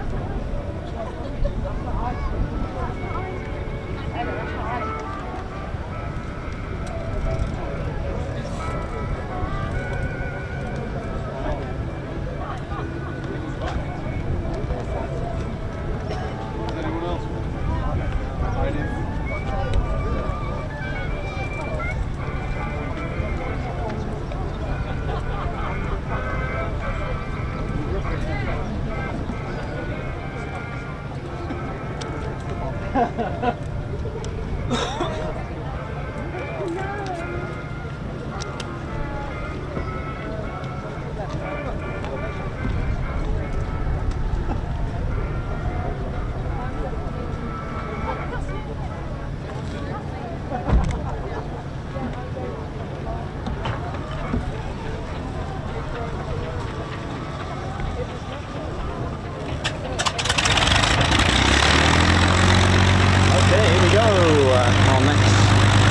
Run commencing now, just Jane Nx611, starting up engine 3 as per procedure.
planes will start in just over half an hour.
Be at any time period right now. You can really see yourself back in 1943.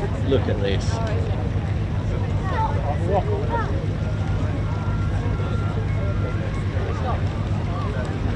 Apart from maybe these lorries now, these trailers of the lorry, but wow, look at this, beautiful.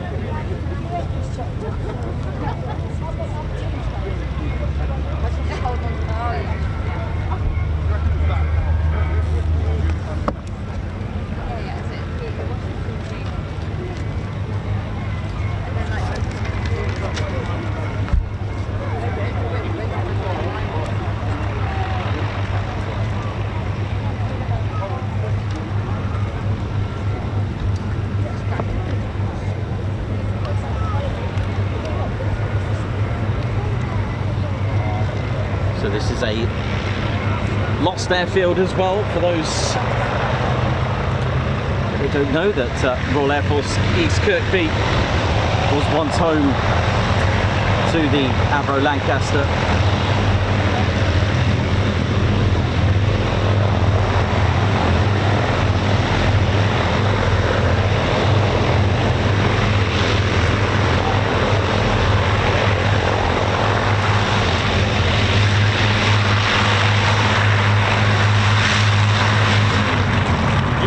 that tail just a lift, don't you? Just a little bit.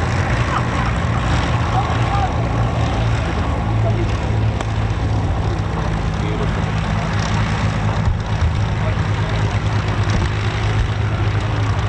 The station was built in 1942 and opened officially the 20th of August of 1943. It was under number 5 group of bomber command, but it was indeed the 57 Squadron with the Delta X-ray markings for their squadron, who briefly touched down on the 27th of August of 1943 and went straight into combat. And on the 15th of November 1943, 57 Squadron's B flight formed 630 Squadron, which are the very markings right now on the port side, Lima Echo.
amazing, and that deserves a round of applause.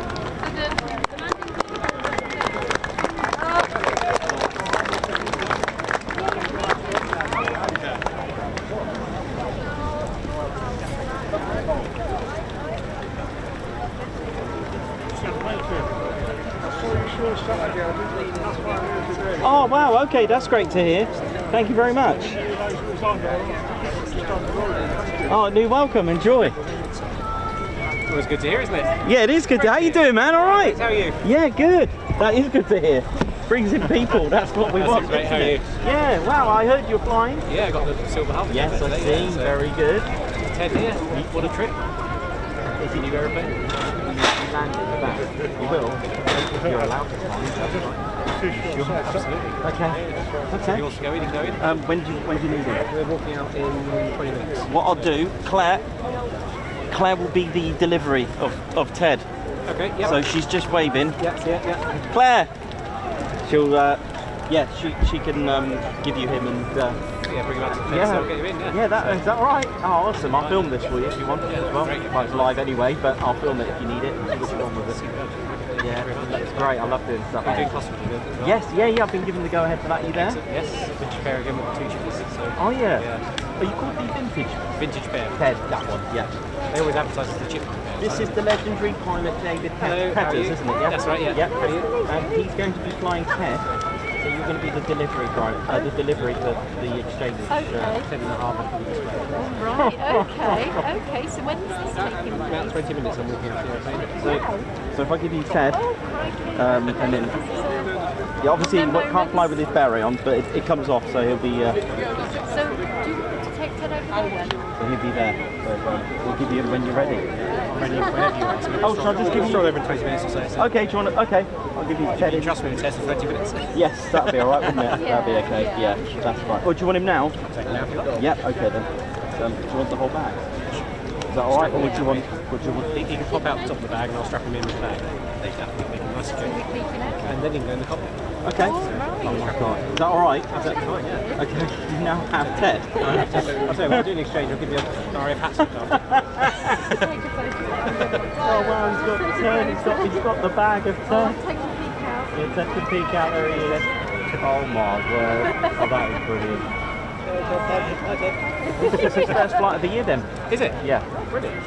Right, that's right. Is it? It's my first display. Well, there you go. Oh wow, what a special flight. It's the first display of that harbour in the UK as well. What I'll do, I'll try and find something similar to the as a squadron print. Maybe you can sign it for me if I get it. If it costs it, if I can get it on time. That'd be nice. I always like to get Ted flights signed. Absolutely, yeah. Yeah, that's great. Keep going anyway. It's fine. Yeah, that's cool. I'll bring him back when we land Okay, on them, yeah. all right. So, yeah, okay. You can even bring him here, or Claire will be just at where the blue. I'll find one of you, yeah. Yeah. Oh, brilliant. Thanks. Thanks a lot, guys. We'll yeah, see you thank later. you very much. Thank you. Get to turn the fan on. Okay, there we go. So, I'm not sure if you just heard that, but Ted is going flying.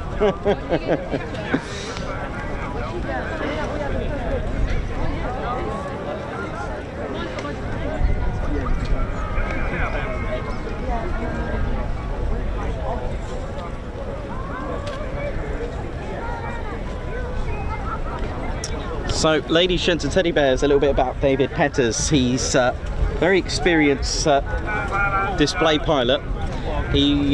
I got to know David through here actually. I believe he was he's also does taxi rides with the Mosquito, but I managed to catch him displaying as the vintage pair in the Chipmunks. I don't know if you remember that. And he's now got Ted, and he's about to take Ted on his first ever flight, and it's David's first ever display this year. So Ted's going on quite an important flight, no pressure. So there we go. This is what happens when we're here to these places. Ted, it's always an honour when a pilot approaches us, rather than do it the other way around. It's cool like that. So pretty cool. So I just need to grab Claire's attention there really quickly. Claire, just one sec. Sorry, just got a little, not a technical issue, just a little cosmetic issue, just to sort out for Claire while I'm up here. It's good to have an assistant. Could you just raise that up and block the light? Is that alright? It just needs opening the door and then just... Yeah, that's great. Thank you for your service. Thank you. I'm like, Ted's going flying. I know. Say hello to everybody for me and I haven't got the internet service, so... Do you want me to pin the... Do you want to stand here and I'll get you on the show? I'm not that close. Dear, oh dear. The conscious time. Oh, what? Do you want to just go there? Okay. Yeah. Well, this is Claire Bear. So she's responsible for the. Can you see me? Okay. For the. Do you want to come this side so the sun's not in your? In my face. Okay, so that's better, isn't it? Yeah, so this sorry, is I can't Claire get Bear. the She is chat. part of the online store team, and she'll be sending out. So she's wearing the Ted Foon T-shirt, which is available on our online store in white or navy. And if you give us the back shot as well, thank you very much. Look at that, thank you. And And just say hello to everybody. okay, I can't get on because the internet's just not good. okay, But hello. all right, no worries. See ya.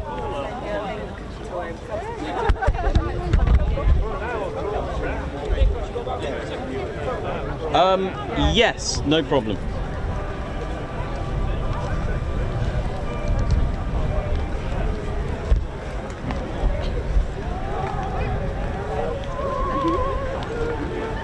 How's it going? All right. Okay.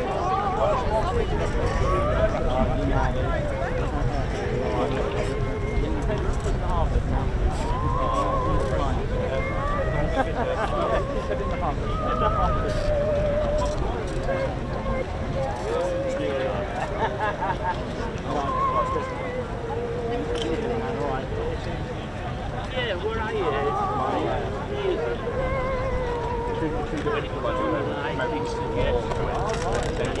Okay, so the Lancaster if we can make some nice one, right? Yeah? Okay, no worries.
ladies and gentlemen, we're getting close to that 1:30 timing for the flying displays to start. So approximately quarter of an hour we should have the Battle of Britain Memorial flying display. That's from the Dakota, Spitfire and Hurricane. And then at 2 o'clock we have the Harvard flying display. Harvard is out on the crash landing strip at the moment. So the BBMF Dakota is flown by JJ Jackson and Ted Davey. Spitfire is flown by Andy Priest and the Hurricane is flown by Ted Coningsby. The Harvard here will be flown by David Peters. So the BBMF will be displaying at 1:30 and the Harvard will be displaying at 2 o'clock.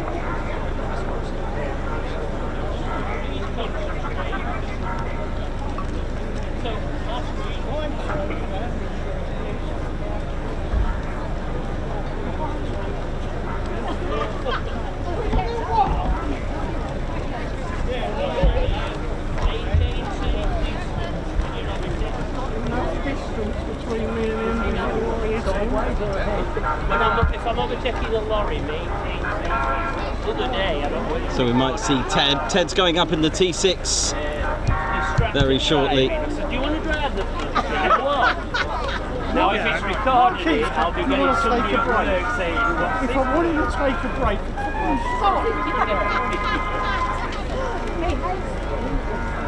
I think it's hilarious when you are on your own.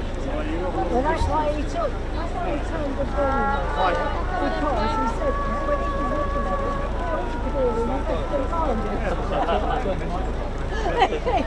he said, Ladies and gentlemen, we're currently running a raffle. The first prize on the raffle is right on board the Lancaster stage at 4 o'clock. Raffle tickets are £2 prescription, and there's the expenses for hangers. Our ice cream parlour is open. We're currently selling Dennis ice cream, which is a locally sourced ice cream from Montana Spilsby.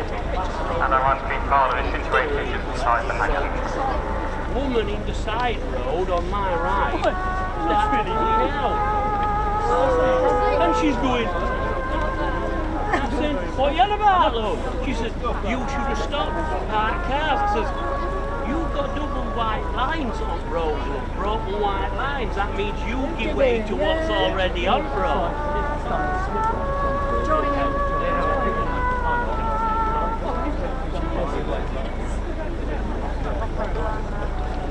So David Peters is the pilot and the display pilot, his first display for the year. Now David started flying at the age of just 12. I know, can you believe that? Flying at 12 at Fenland Flying School. He completed the ATPL, actually I don't know what that stands for. Would it be Aerobatic Training Pilot License in 2006? And joined Ryanair in January of 2007. In fact, just so that it's let me just find out what that stands for. ATPL, pilot license. Let's find out what that means. Yeah. And then you go, you're queuing in the lane and you get the airline transport pilot license. Sorry, my bad. Hence Ryanair. So let's start again. So David started flying at the age of 12 at the Fenland Flying School. He completed his airliner training pilot license in 2006. How amazing is that? And he joined Ryanair in January 2007 and he started flying the Boeing 737-800. He took his command and became captain in 2010 and he was operating out of Stansted Airport. David has also been flying vintage aircraft since 2007 and he has over 500 hours on tailwheel types, including the Tiger Moth, the Stearman and this T6 Harvard. David co-owns Fenland-based Chipmunk GCGAO and regularly displays it at air shows as solo aerobatic or in formation with the vintage paired display team. So if you are going to Cosford, you will also see David perform there as well. As mentioned, he flies the Tiger Moth for classic wings at Duxford and the T6 Harvard for a corporate owner in Essex. He does have an ambition, and that's to fly a heavy warbird fighters at displays. David has been a volunteer at Duxford for historic aircraft collection since 2007, and he's also been instructing at Fenland Airport on a part-time basis since 2017. So he's very experienced, and he's got Ted. This is his first display of the season, and to join him, well, we've got Ted to join him. I'm sure Ted will look after him with that.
It was ahead of its time. Somebody said, where'd you put the passenger?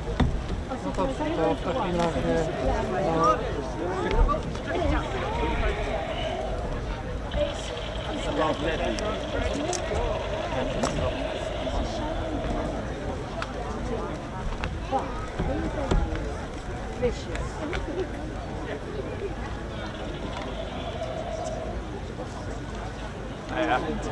Cracking channel, by the way. Thank you very much. Thank you. We'll have just done on the road from Waddington, so sometimes use it just to see how they're going up. Usually try and run under the end. Ladies and gentlemen, only 5 minutes now before the flying display starts this afternoon. At 1:30 with the Lancaster Nx611 Royal Flight TAXY, Spitfire and Hurricane. I recommend the best viewing area is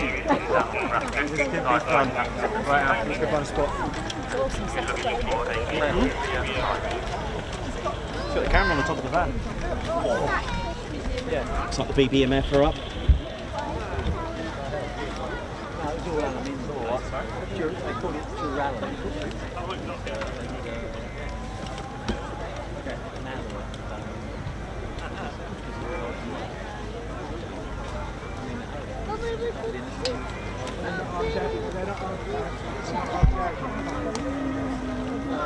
Supposed to be up plus one, I think. You better.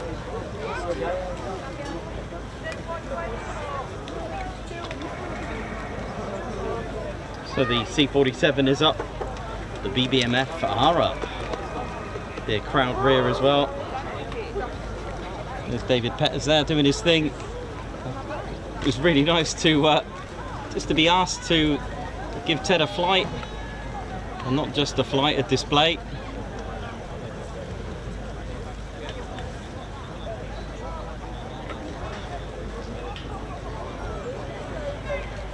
Still has to bring it up. That's all, it's fine. Yeah.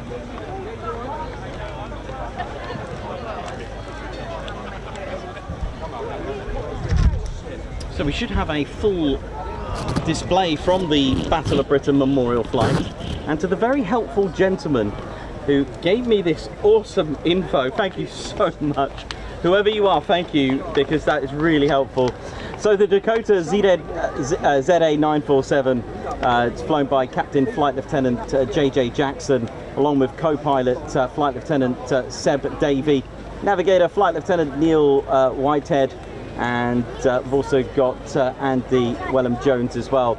Hopefully we've got Spitfire AB910, that's flown by the legendary and very experienced squadron leader Andy Priest. And we should have Hurricane PZ865, and that's flown by squadron leader Ben Polwin. So this is pretty cool, thank you very much. Crowd rear arrival, thank you for that, I love that, thank you so much. And of course, the Harvard pilot is indeed Dave Petters, along with squadron leader Ted Coningsby. So this is pretty cool. Looking forward to this.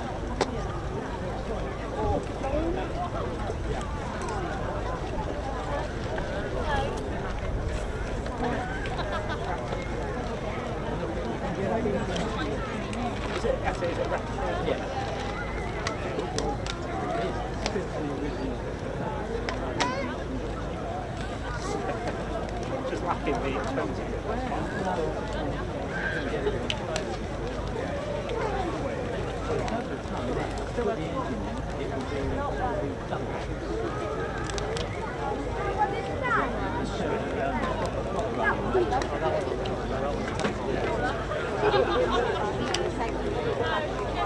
Excuse me, have you got an up-to-date time? Do you know? Are they on time?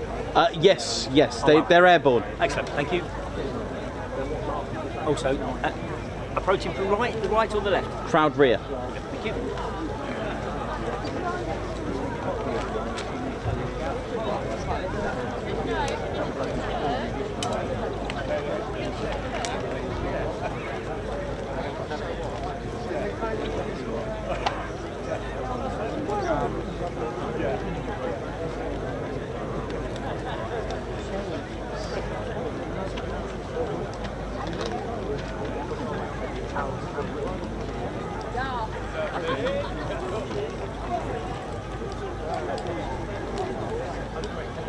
He's in the T6.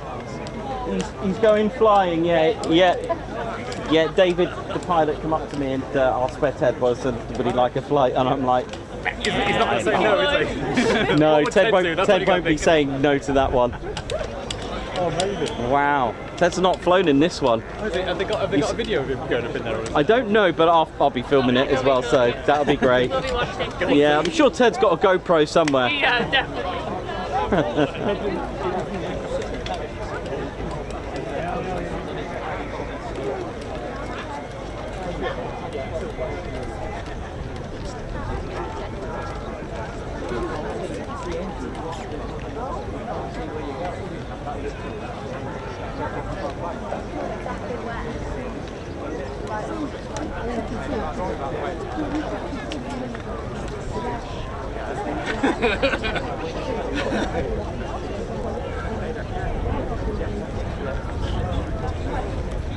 Yeah, down, Joe.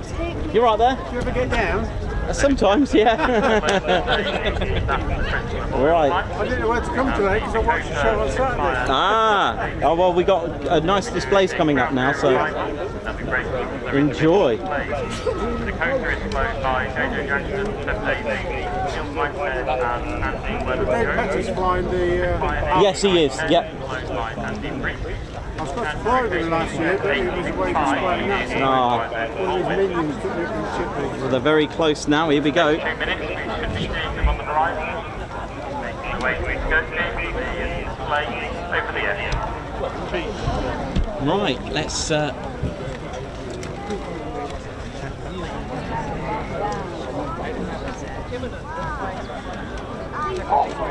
Bless you.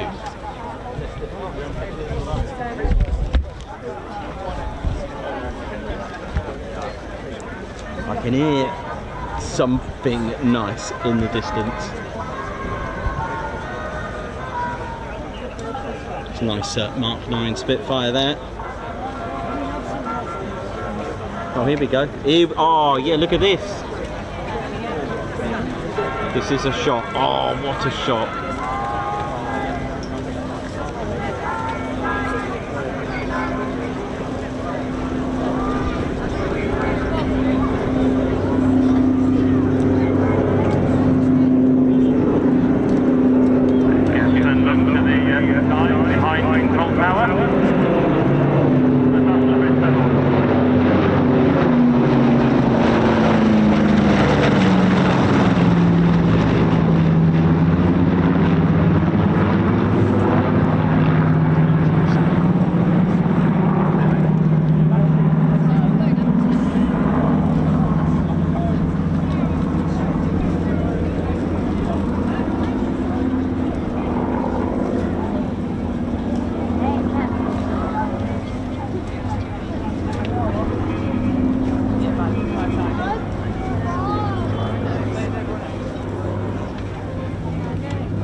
is... That's what I'm talking about.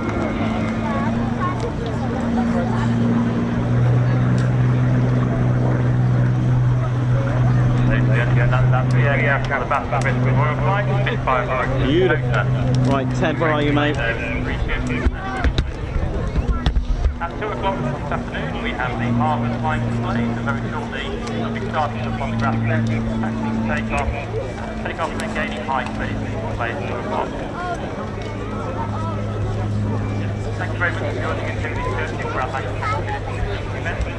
On the break, the event like this will go to the continued operations centre and the restoration for Lancaster.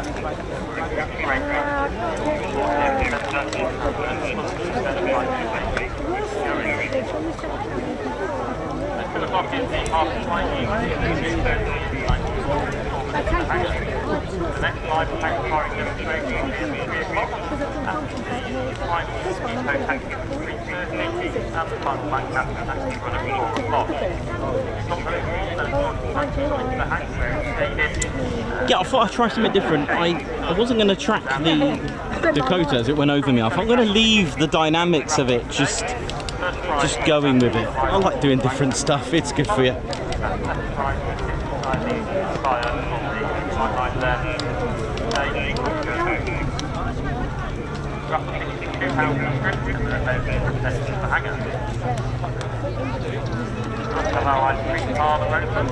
Hello.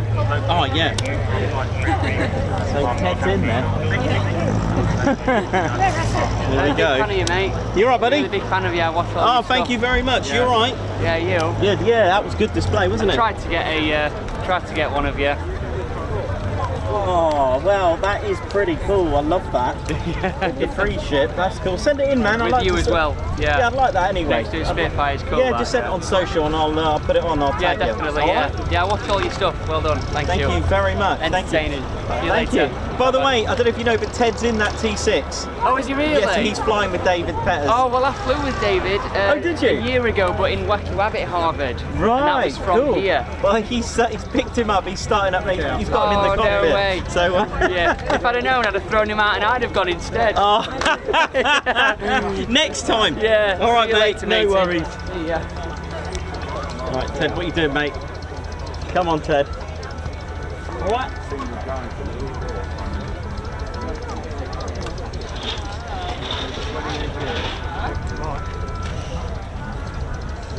Pete, goodness me, Pete, thank you so much, man.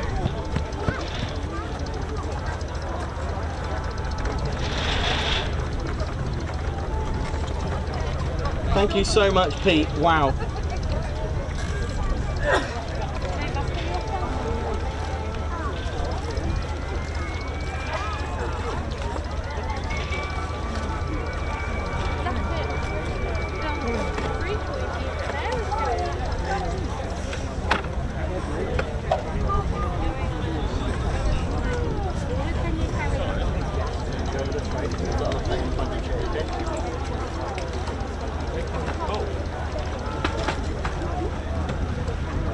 Oh, thank you so much, Pete, for that super chat. Ginger Bailey as well, thank you very much. And for all our Ted Coningsby fans out there, our squadron leader is having his first flight of the year. He is in this very T6 Harvard.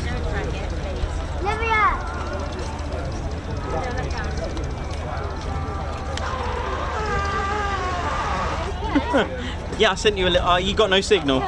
Ah. Oh, come on, Teddy, start. Yeah, Ted started up. I'm going to show you this.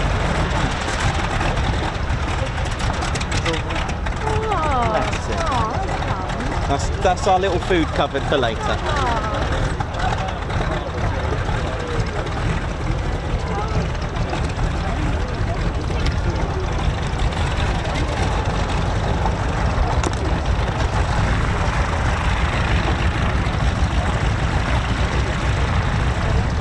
Right, here we go.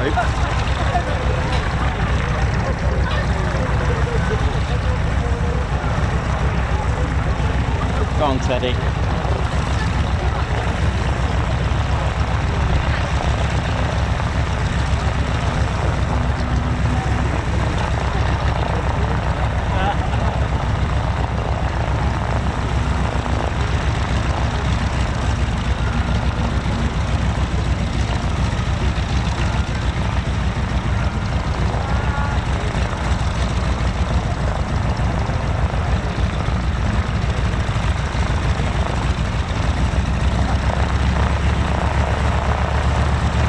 on, Teddy.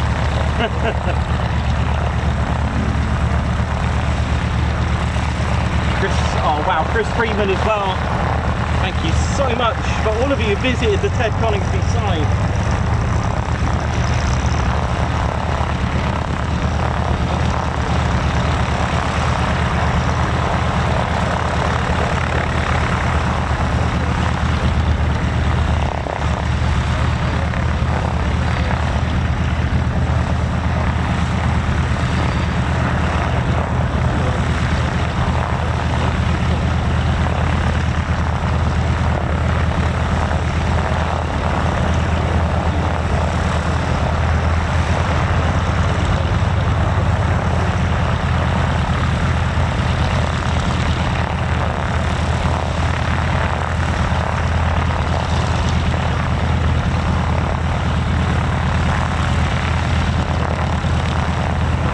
Get ready. Go on, Ted. So for those that are tuned in, Squadron Leader Ted Coningsby is going on a flight with David Petters.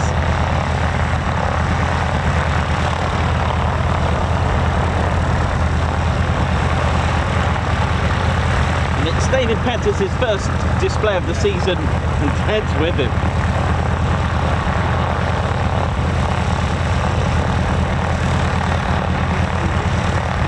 Surely Pete, thanks very much, man, you legend, thank you.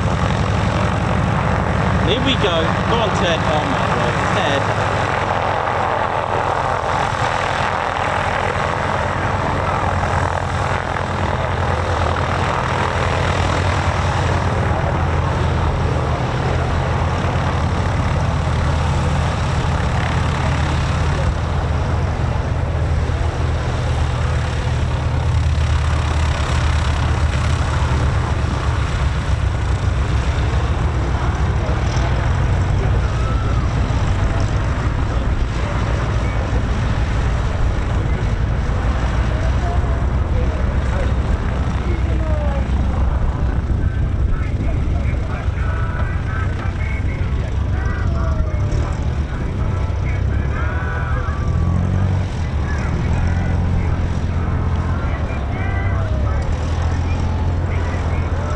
This is gonna be good.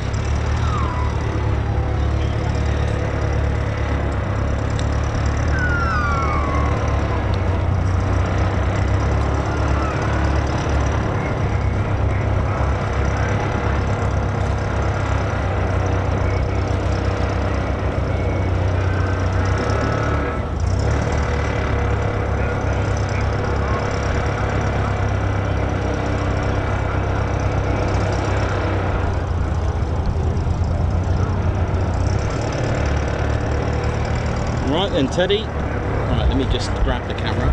Let's go handheld. Here we go.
Ladies and gentlemen, a couple of minutes now before the harbour flying display. That's the P6 harbour traffic display here.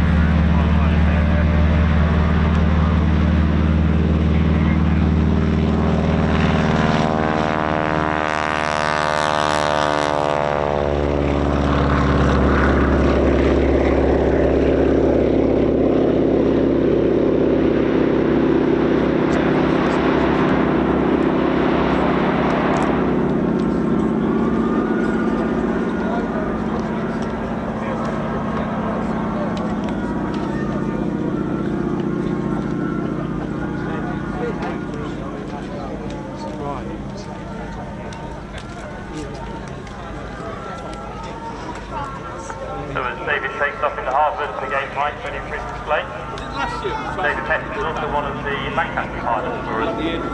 Pilots the Lancaster and also the Mosquito as well. Yeah, it does work. The new aircraft starting to display. Very shortly, the engine lights will be displaying over the cockpit coast here. I don't think ours did, because it's a really big cabin. But, just floating. But next door drive.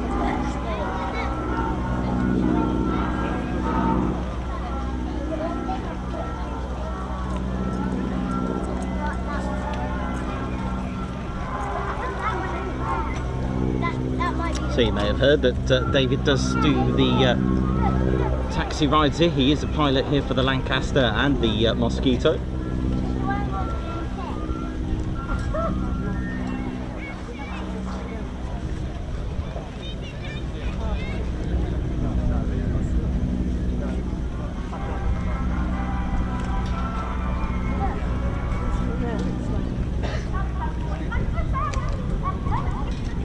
Classic tune.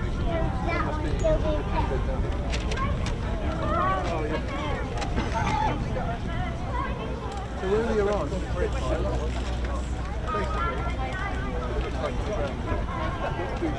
so 14:01, Ted's first minute of flight.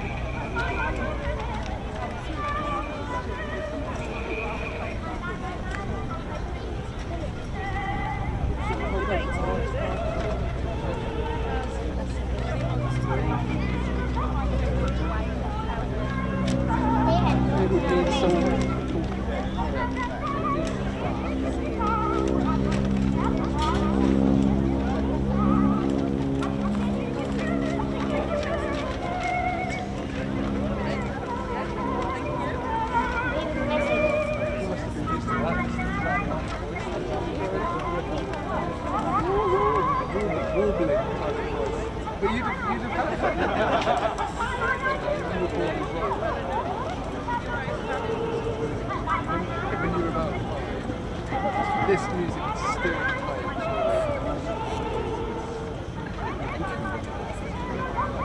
You would have heard something like that. And then it changed. All of a sudden. This type of stuff.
nicely done. Great display there from David, Petters and Ted.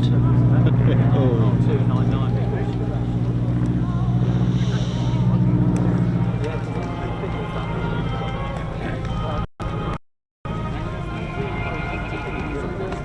Gear down. And we'll get to see Ted land. Beautiful. That was Ted's 12-13 minutes of flight to add to the year. And it wasn't just any flight, it was actually in a display. Well done, Ted.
Touchdown, Ted there. Mosquito will be doing final taxi run today at 3:30 and the Lancaster Nx611 at 4 o'clock. We're still selling raffle tickets for the 4 o'clock Lancaster taxi run. Raffle tickets. Hey, nice one, Teddy. First prize is ride on board the Lancaster today at 4. Second prize is sit in the Spitfire over on the grass landing strip.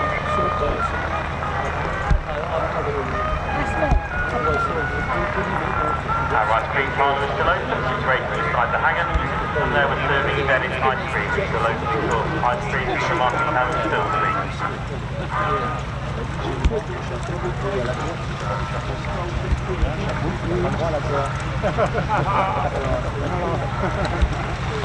Oh my word, there's Ted. I've just seen Ted.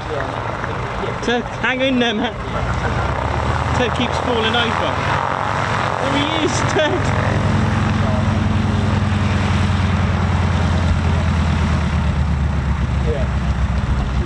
Ted, man, what you doing? I think Ted looked like he enjoyed himself.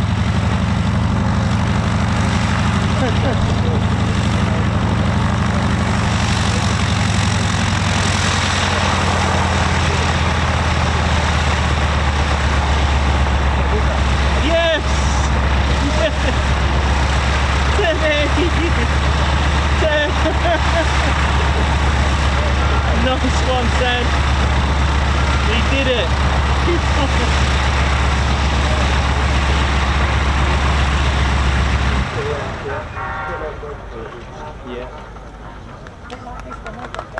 Thank you very much. Ted's just misbehaving at the moment. Look at him. Oh yeah, you see these things in a good open the door and dive outside. Oh, Teddy, Ted, that was absolutely beautiful flying there from David there. That was brilliant. Ted, well done, mate. I'm sure Ted was helping out there. Oh, nice one. Well, because the access is through a ladder to the bottom.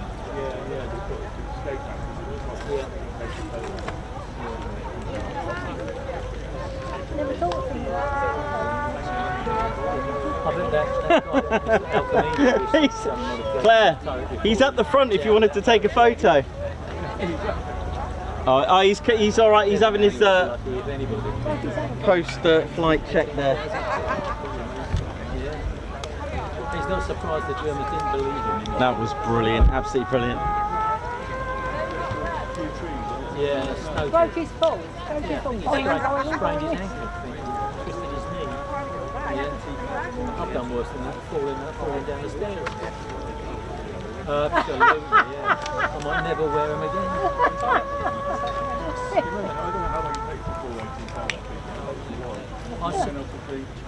Yeah, but I can't remember the programme, but there used to be one on BBC. Oh, that was great. I think Ted's still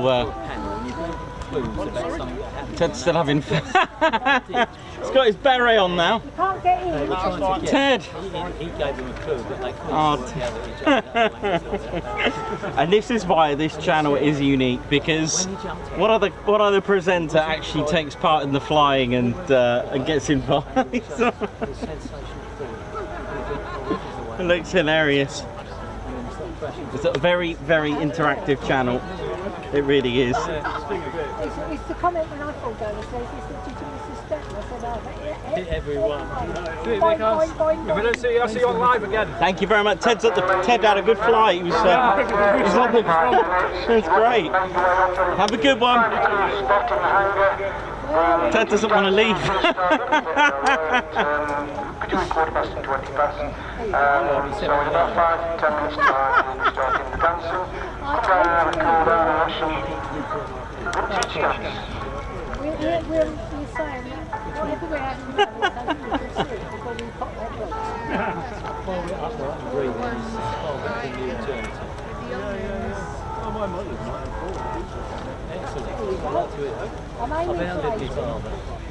My next target is out. Oh, he's gone. Where did he go? I looked away and he's gone. Oh, bless. That was great. Brilliant stuff. And that, like I said, that's what makes this channel unique, is that we have our very own squadron leader, Ted, flying there. He's just fallen off. Is he on the floor? Oh, did he go on the floor? Oh, yeah. Oh, dear. He might be on the wing. Well, I was filming it, so we'll probably see it. Because I looked away and then he wasn't there. So.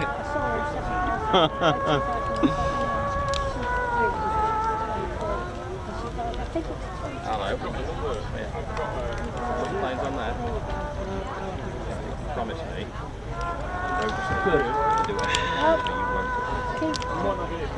No. Is that the aim? Bless. Oh, I know somebody told me last year they probably were here for this last year. Well, what a day. Absolutely brilliant. Ted having a little flight there. Leave them there. Yeah, I mean, somebody else said they didn't think she should, because if anything went down, if she went down, that would be... Yeah, there's a lot of politics about whether you should or shouldn't fly. I'm on the side of yeah.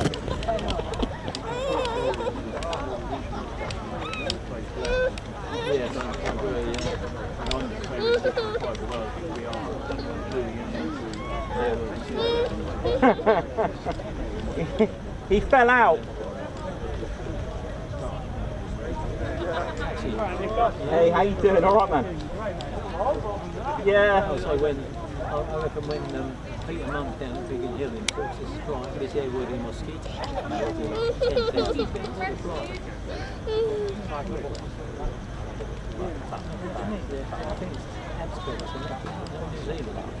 They're the one. How you doing? Oh. He did fall. Sorry, yeah, you're right. He did fall out. It's hilarious. Oh, Ted was in the T6. He went for a flight. Yes. Oh, you've got a shot? Yes, so I'm going to post it up on Lincolnshire Aviation, and he's in there. Can you see him in front? Yeah, so I'm going to post it up, so I'm going to add it to your... Yeah, sure, yeah, by all means, yeah. Come up Lincolnshire Aviation. Yeah, if you send it to me as well, I'll put it in Shot, and I'll feature if you've got an Instagram or Facebook. Yeah, I've got Instagram and Facebook. Yeah, well, I can plug you for that if you allow me to use the that's photo. fine, yes mate, yeah. Yeah? I've seen it and I knew straight away. Cool. Yeah. And ladies, gents and teddy bears, just thought I'd let you know in case you think it's there was any sort of favouritism. hang on a minute, when I get Ted. The water shots now will, going forward, on especially on the last two since Fairford, we will plug your Instagram feed. The reason being behind it, because I didn't do it for the first lot. He fell off the cockpit, but yeah, he did. He fell out. Yeah, the reason when I first started doing the water shot, I didn't do it for anyone else, and I thought, you know, but do you know what? Going forward, we'll do it. There's Claire.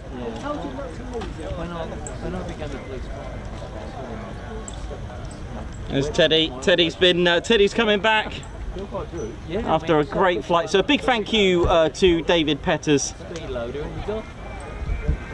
Right, it's ferry style. Huh? I think you should put Ted on the street. He's supporting a new ferry style. They had to put it online. He fell out. I know. And it was filmed as well. He went, oh, have you got his bag? Yeah. Just show them the ferry how they put it on.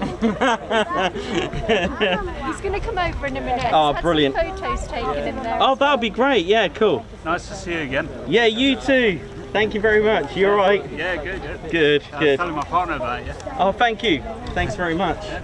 Thanks. Been a good day. Ted's just been for a flight, so he gave us in the T6. Oh, right. Yeah, and we got out, had some photos, and he fell out the cockpit. Oh, which was good. It was hilarious. Yeah, I bet it was all on there. Brilliant. I might have a look at it later. Yeah. If you once it lands, David, the pilot, puts him on the cockpit. Yeah. And it just for a few seconds he just falls out. It was hilarious. Cheers, man. Anyway, we'll see you again, no doubt. Yeah, see you again, buddy. Thanks, man.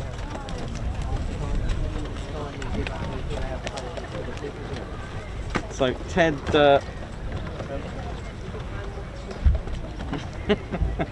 So there'll be a debrief in a bit with. There he is. Ted, did you enjoy that? Ted had a great time. Here he is, Ted back from his flight. So he's just had a, what, 13, 14 minutes? No.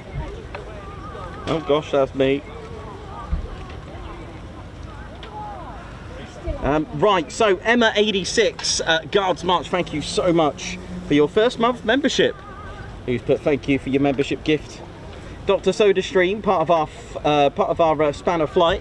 Thank you very much, well done, and congratulations on your 38 months. Thanks a lot for what you do. Who's put BBMF, Harvard and the Mosquito, all you need, absolutely right. We Stevie Boy, Guards March as well to you.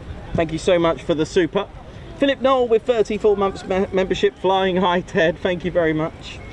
Ginger Bailey, thank you very much. High five, Paul Pump, salute for that super chat. Thank you so much. Cold Drinks Money, thanks for bringing us a hot stream today. Absolutely. Looks like we've got a salute firing going on. Also, non-league James Ball with 22 months membership. Thank you so much. Can't believe nearly 2 years. Love it so much. Oh, thank you very much.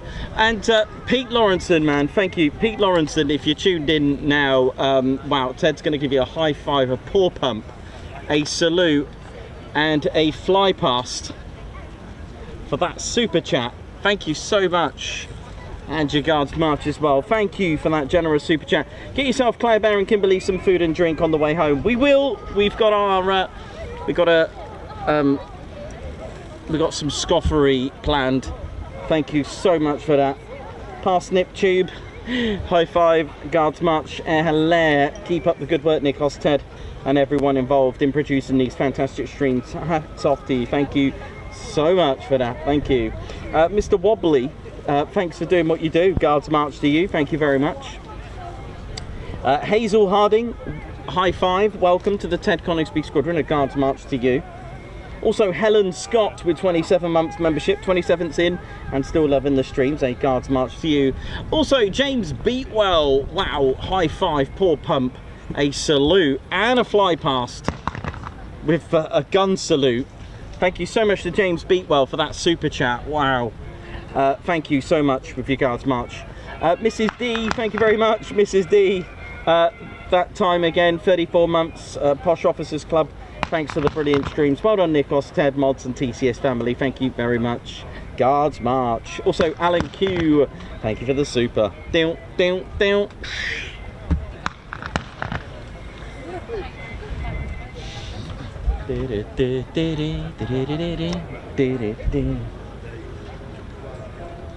And I have been drinking loads of fluid, but I have lost my hat. I don't know what I've done with it, so I'm having to just take cover for a little bit. Oh, looks like everyone's gone.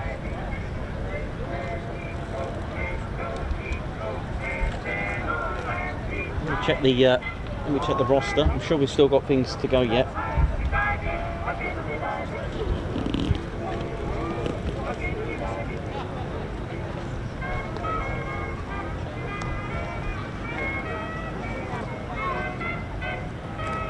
Let's see what's on the agenda.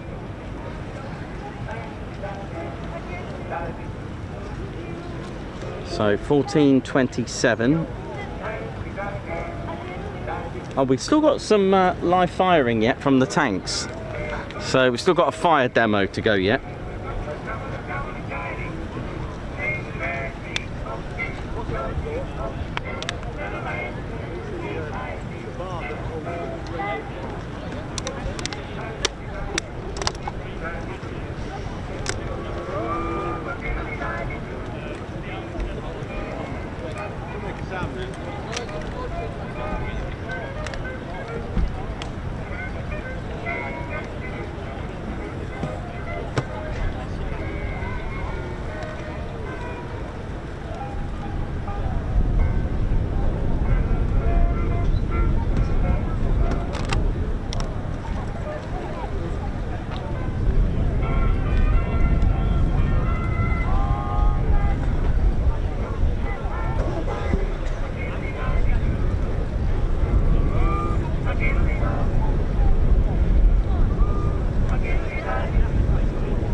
Dee dee dee dee dee dee dee.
manually tracked.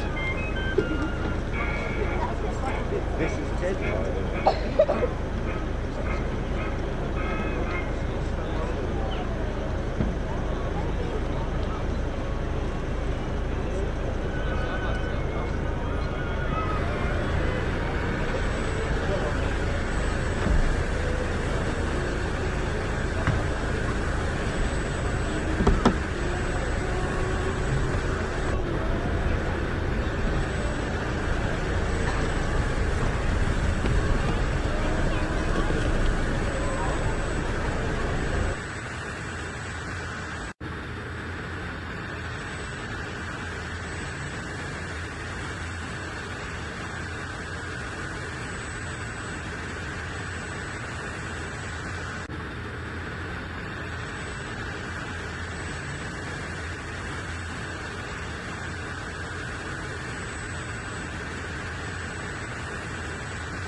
Right, how are we doing, ladies, gents and teddy bears? Hope we're all good and well. Welcome to the show. It's a warm one, and I think we've got the firepower demo coming soon.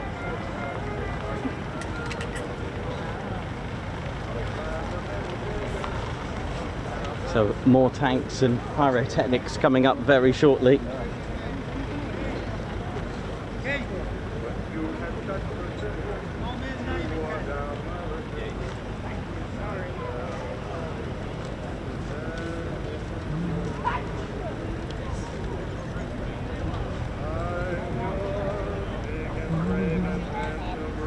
This is Squadron Leader Ted Coningsby. If you just joined us, Ted's just come back from a flight in the T6 Harvard flown by David Petters.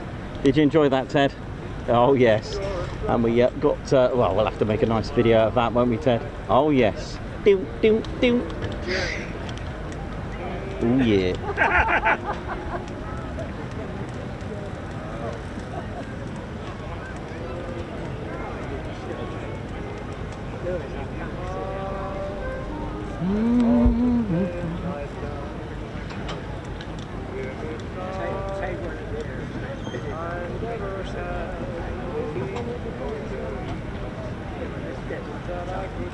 So stay tuned. Our next item on the for the day is the Free Tanks fire demo coming up.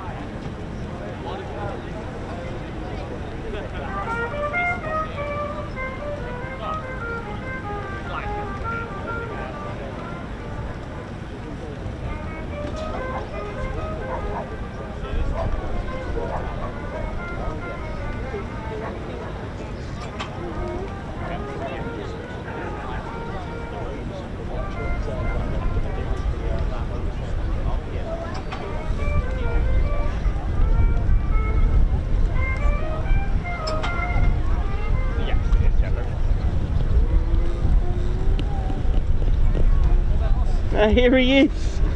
That was really funny. I had the camera just set there for a sec.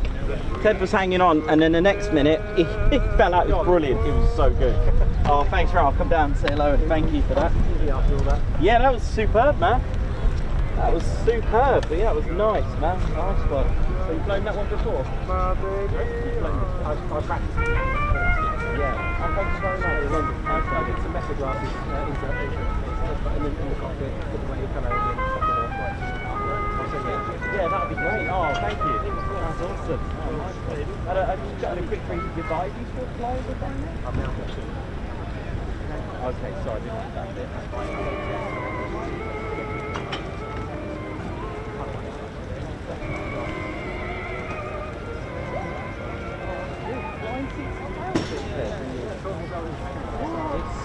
My second aeroplane was sideways. Yeah. Wow. Some history you got. Brilliant. Lancaster body, TAXY. Yeah, nice. Harvested.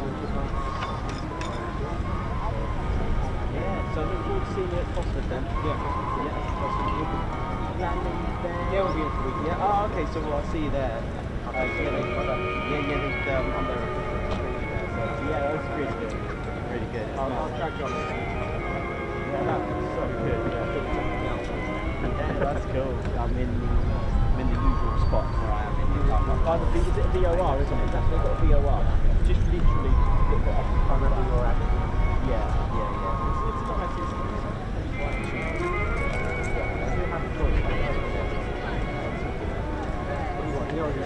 yeah, like all over there. I know the light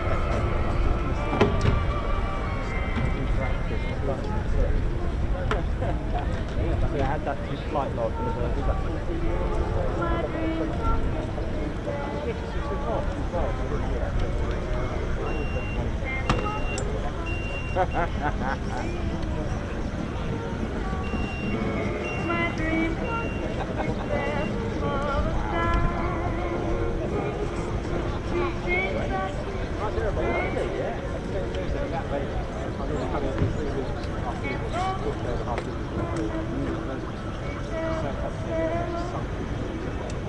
Is that all the thermals that goes on? Is that all the thin air? Yeah, thin air, right, okay. Right, I see. Do you know the type of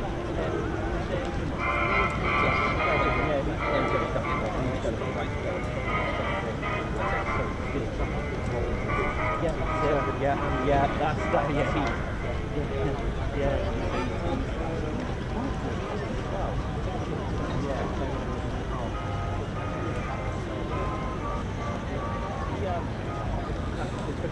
still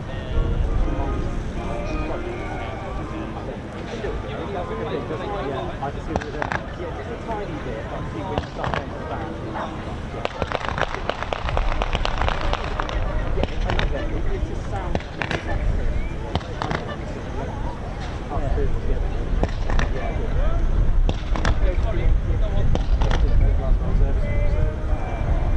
one back now.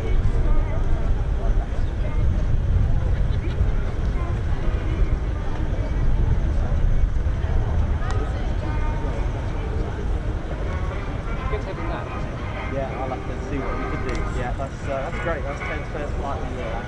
When I do see it, we need to give you a special flying test. So you can get a pilot. Yeah, I haven't got one on me. I wasn't expecting anything like that today, but I read special pilot. Yeah. Okay, that'd be great. Yeah, nice one. We're going to find more again. See you at Cosford. Yeah, see you at Cosford. Are you at Shuttleworth next week? Or Midlands Airfest? No. Right, see you at Shuttleworth. Yeah, I'll see you at Cosford. So let's go to that. Hello.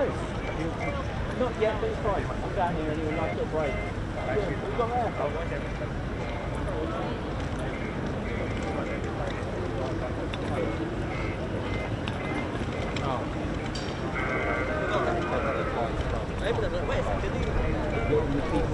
Yeah, it's great.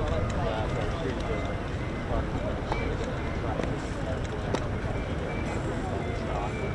Next minute is only at the start of the school.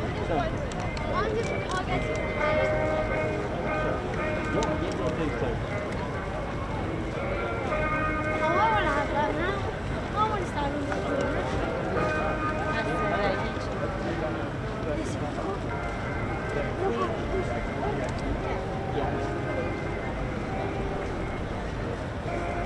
Yes, it's sat in there ready to go.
How we doing, ladies, gents and teddy bears? It's a scorcher.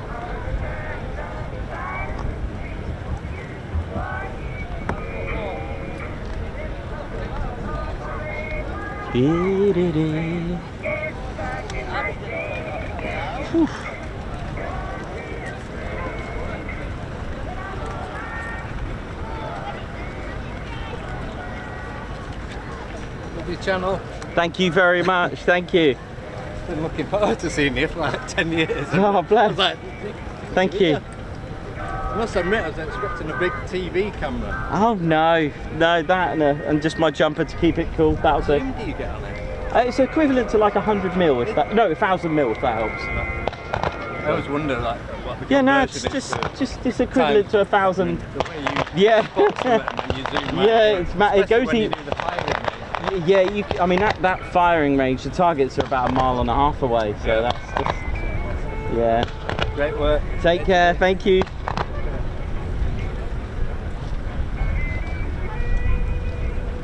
Well, how we doing, ladies and teddy bears? Hope we're all good and well. Welcome to the show. And, I'm still going. Let's have a little look over here. As we can see, quite a bit of the original airfield. The control tower's still here, by the way. The hangars, there's a few original buildings still here, by the way. Ops rooms, the chapel, and over this side, dissecting it through this main road. Well, it's not a main road, sorry, but it is a road. Cuts through. It's like a, yeah, that is an absolutely wrong word, a main road, but there's a road that dissects the main runway. You can see, like, obviously it's fenced off because it is private land, but you can see the rest of the hardened runway is in that traditional paved slabs, the way they would build runways. It's really, really impressive. And as I mentioned, it was built in 1942 and opened on the 20th of August 1943. Now there is a connection with the markings. Everything is connected here. It was part of number 5 group. It was a HQ, a bomber command station, and it was 57 Squadron who first arrived 27th of August of 1943. 57 Squadron are still active today. They fly at Cranwell, delivering the elementary flying training. They actually formed all the way back in 1916 and first flew, I believe, the Airco 504's flying training. Oh, there we go. And in 1943, they actually supplied the majority of the crews of 617 Dambuster Squadron. And on the 27th of August 1943, when they arrived here, literally from hours from settling in, straight into a raid onto Nuremberg, they took out a 109 and a Ju-88. Now, during World War II, they flew 5,151 operational sorties, lost 172 aircraft, of which 129 were Lancasters. Now, the markings on the other side, Delta X-ray, that was the markings for 57 Squadron. You may recognise 57 Squadron also operated the Victor at RAF Marham. On the 15th of November 1943, their B flight actually formed this squadron, Lima Echo, which is 630 Squadron. Now, 630 Squadron were basically operating Lancasters as well, and both of the squadrons became inactive in 1945 after the war. They formed from the B Flight. They took part in many raids, including the Battle of Berlin, Operation Exodus, before disbanding on the 18th of July 1945. The squadron markings are Lima Echo, like you can see here. They took part in 1,218 operational sorties. They lost 446 men. 67 became POWs, 29 evaded capture, 6 were interned. They had a loss rate, a staggering 46%.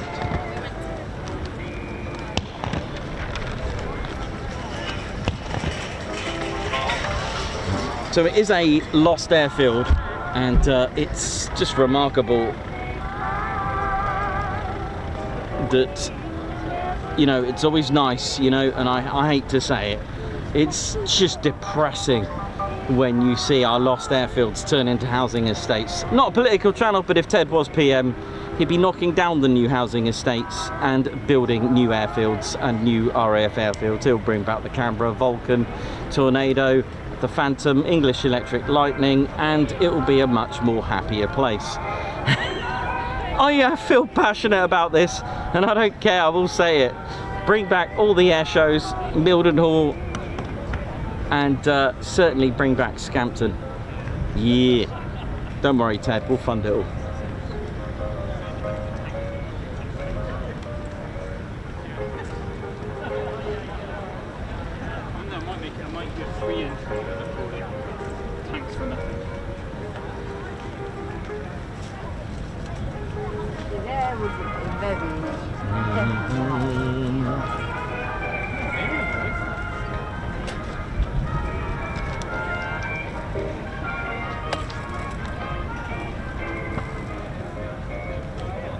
Pretty sure the tanks will be dragged out in a minute, yeah.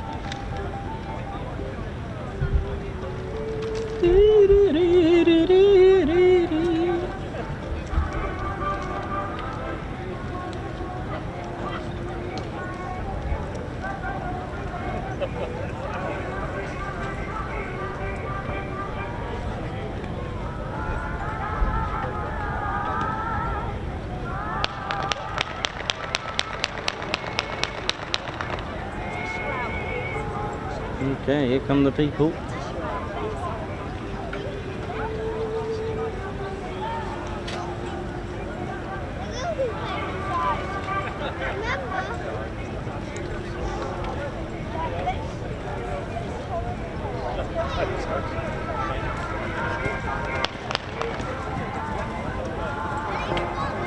So, oh, that gentleman's got a rifle.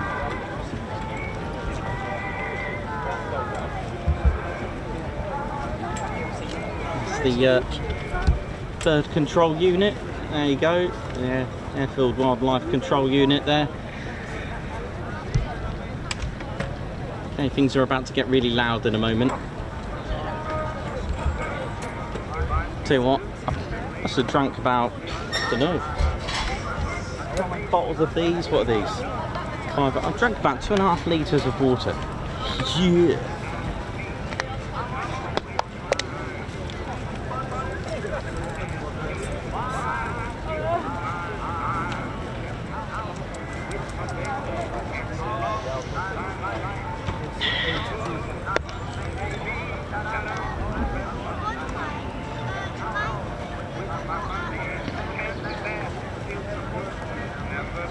Aspen, what up?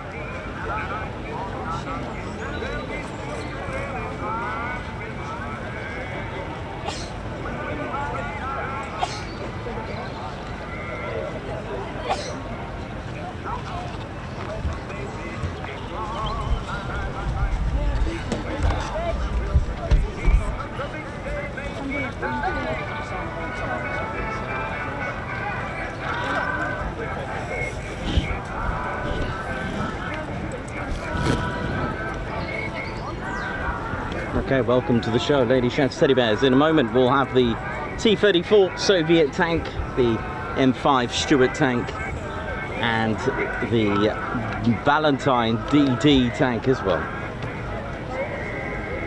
Time for some firepower. What about ice cream? Bring your ice cream. Jack, a little bit.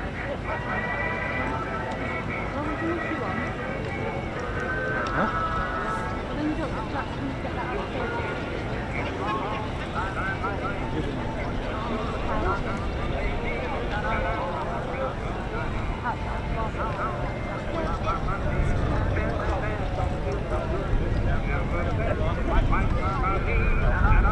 So, a big shout out while I've got the opportunity to all the staff, all the crew, all the volunteers for making this wonderful event happen, and that's the volunteers of Lincolnshire Aviation Heritage Centre here at East Kirkby.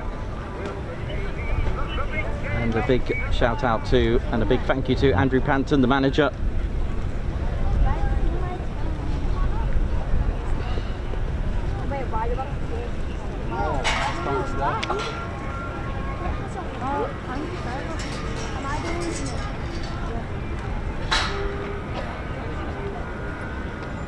And of course all the volunteers. Look at them, bless them, just making sure it's all safe out there. Here we go. Speaking of safe, look at this random chair. Look at this. Look at, I love stuff like this.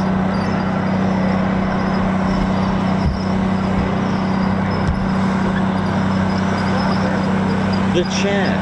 Sorry.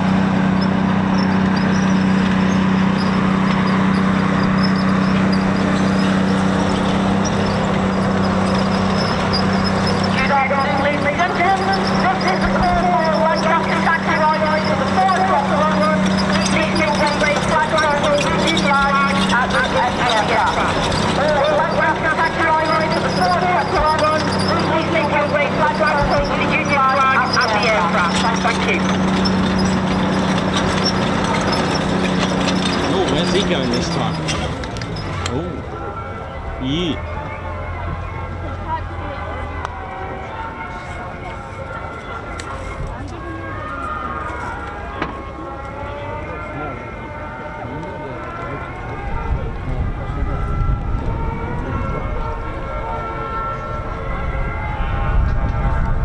These are duplex drive tanks, the Donald Duck tanks, in service 1944 to the 50s.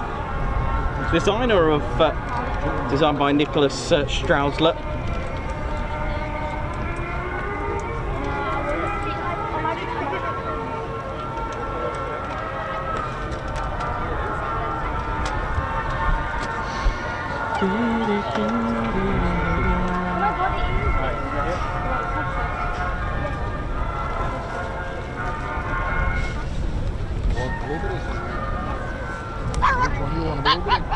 So men of number 4 Commander have used this as well.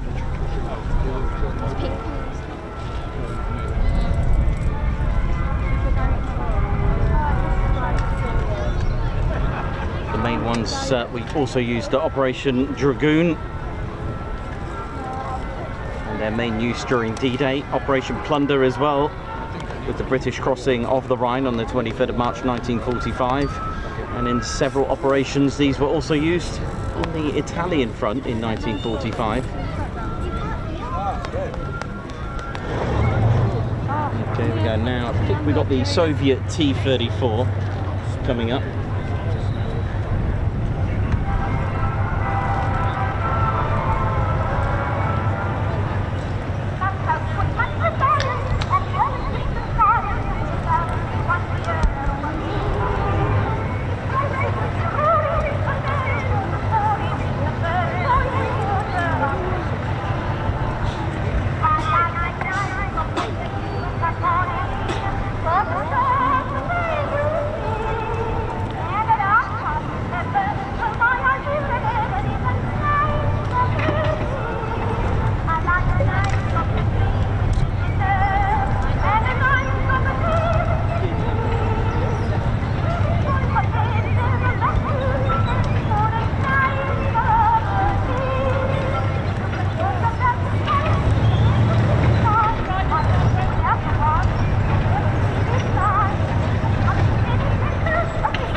taxi are all property owned, been brought here for this event. So we do thank the tank owners and the RAF very much for bringing them along. These tank tanks do a firing demonstration and they'll be firing technical grassroots as well. So they'll be firing towards the German vehicle over on the far side of the grid. As they do fire, they are very loud, so if you have sensitive vehicles with you, please do bear that in mind. Oh, here we go. This is going to be good.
Right, this is going to get extremely loud, and what I'll do, I'm going to mix it up again, so I'll do one pan, I'll do one shot of the tanks and then one shot of the explosions, because of course from this position I don't think I can get them all in.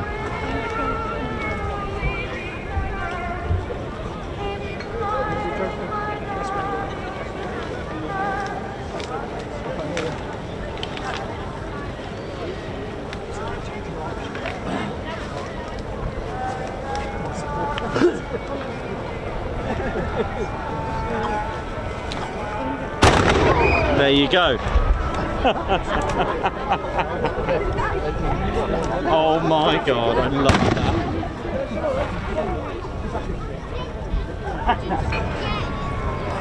Missed.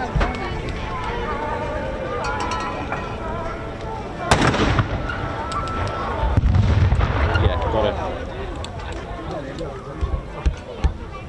Okay, here we go.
That was a good one. Got fire there.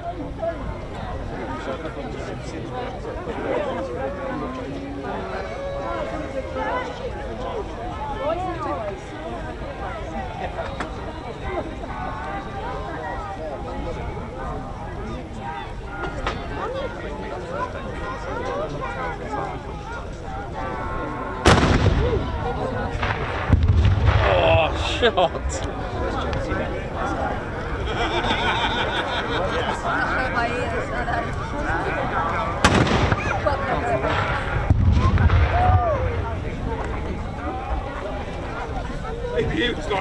the best toy ever!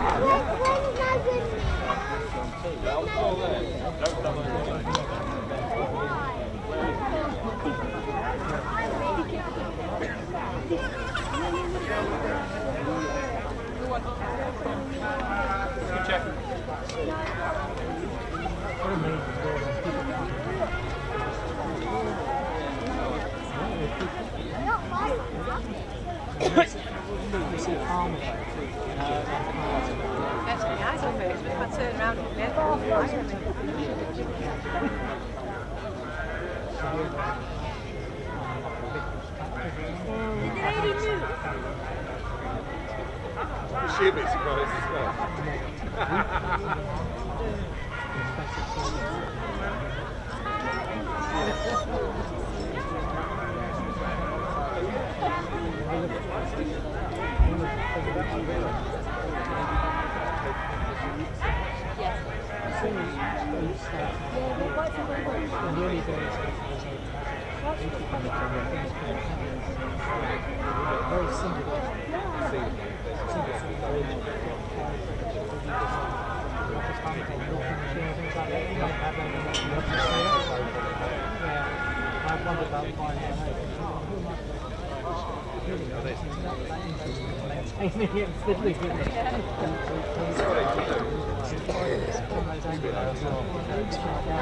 And have you ever seen, you know, when they fired rid of the valley in Wales, they kind of look down, right, video. Shrubbery. Right.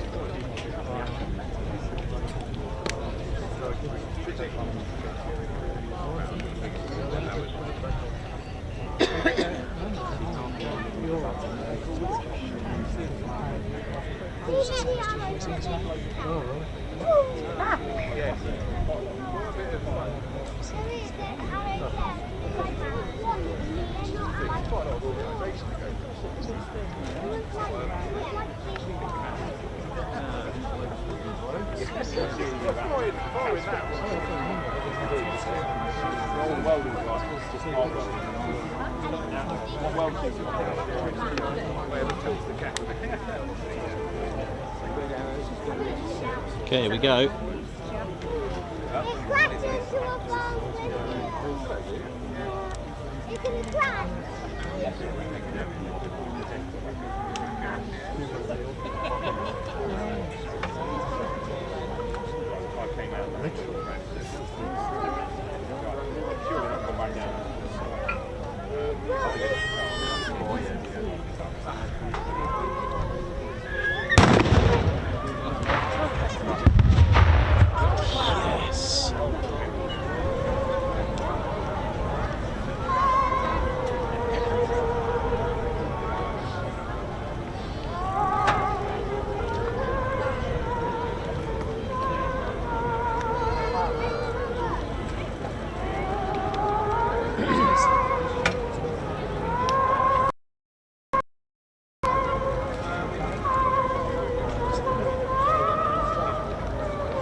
Was pretty drastic, that.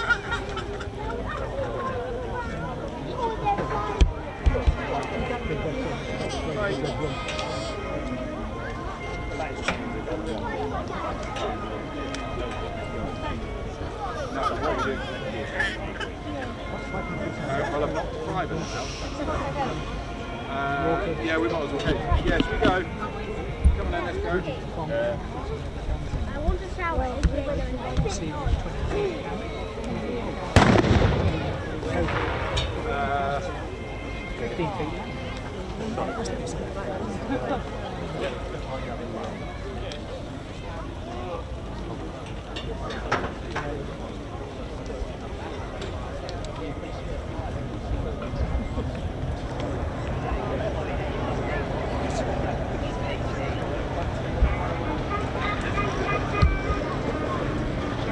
That might be it.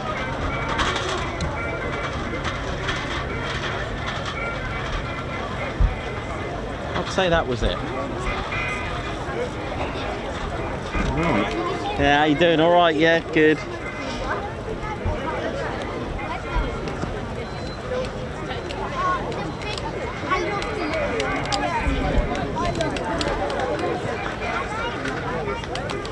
And there we go.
Ladies and gentlemen, these tanks will very shortly be making their way back to their parking station near the control tower.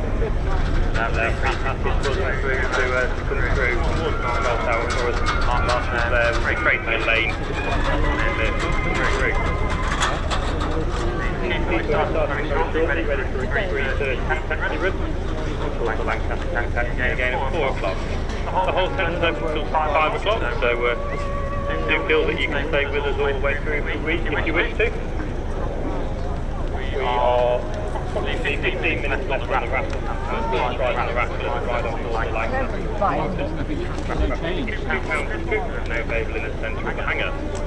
You are making your way home. Thank you very much for joining us here at the centre. All your support is very much appreciated and does help to support the continued operation of the Lancaster and the museum. We do wish you a very safe journey home if you're on your way out. Cheers.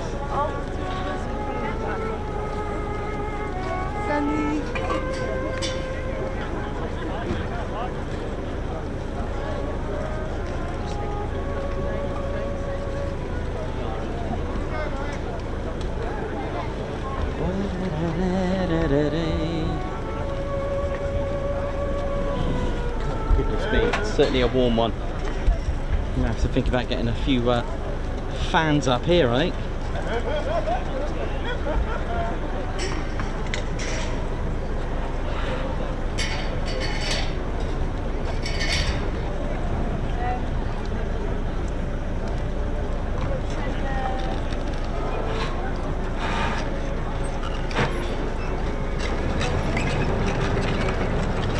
So we've still got 2 taxi runs to go, I think. We've still got a Mosquito and a Lancaster taxi run to go yet.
have the Mosquito taxi run very shortly, followed by the end of the show, finishing in style, will be the Lancaster Nx611.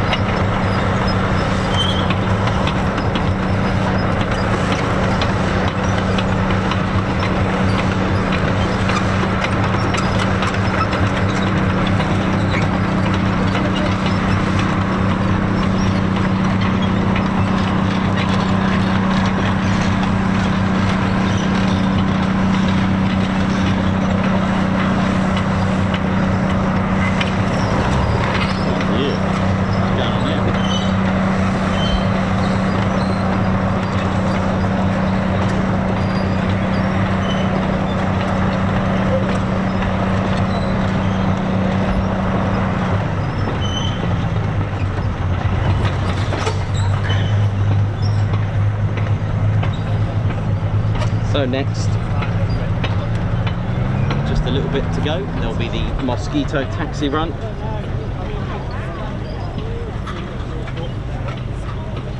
A wonderful aircraft, the world's first multi-role.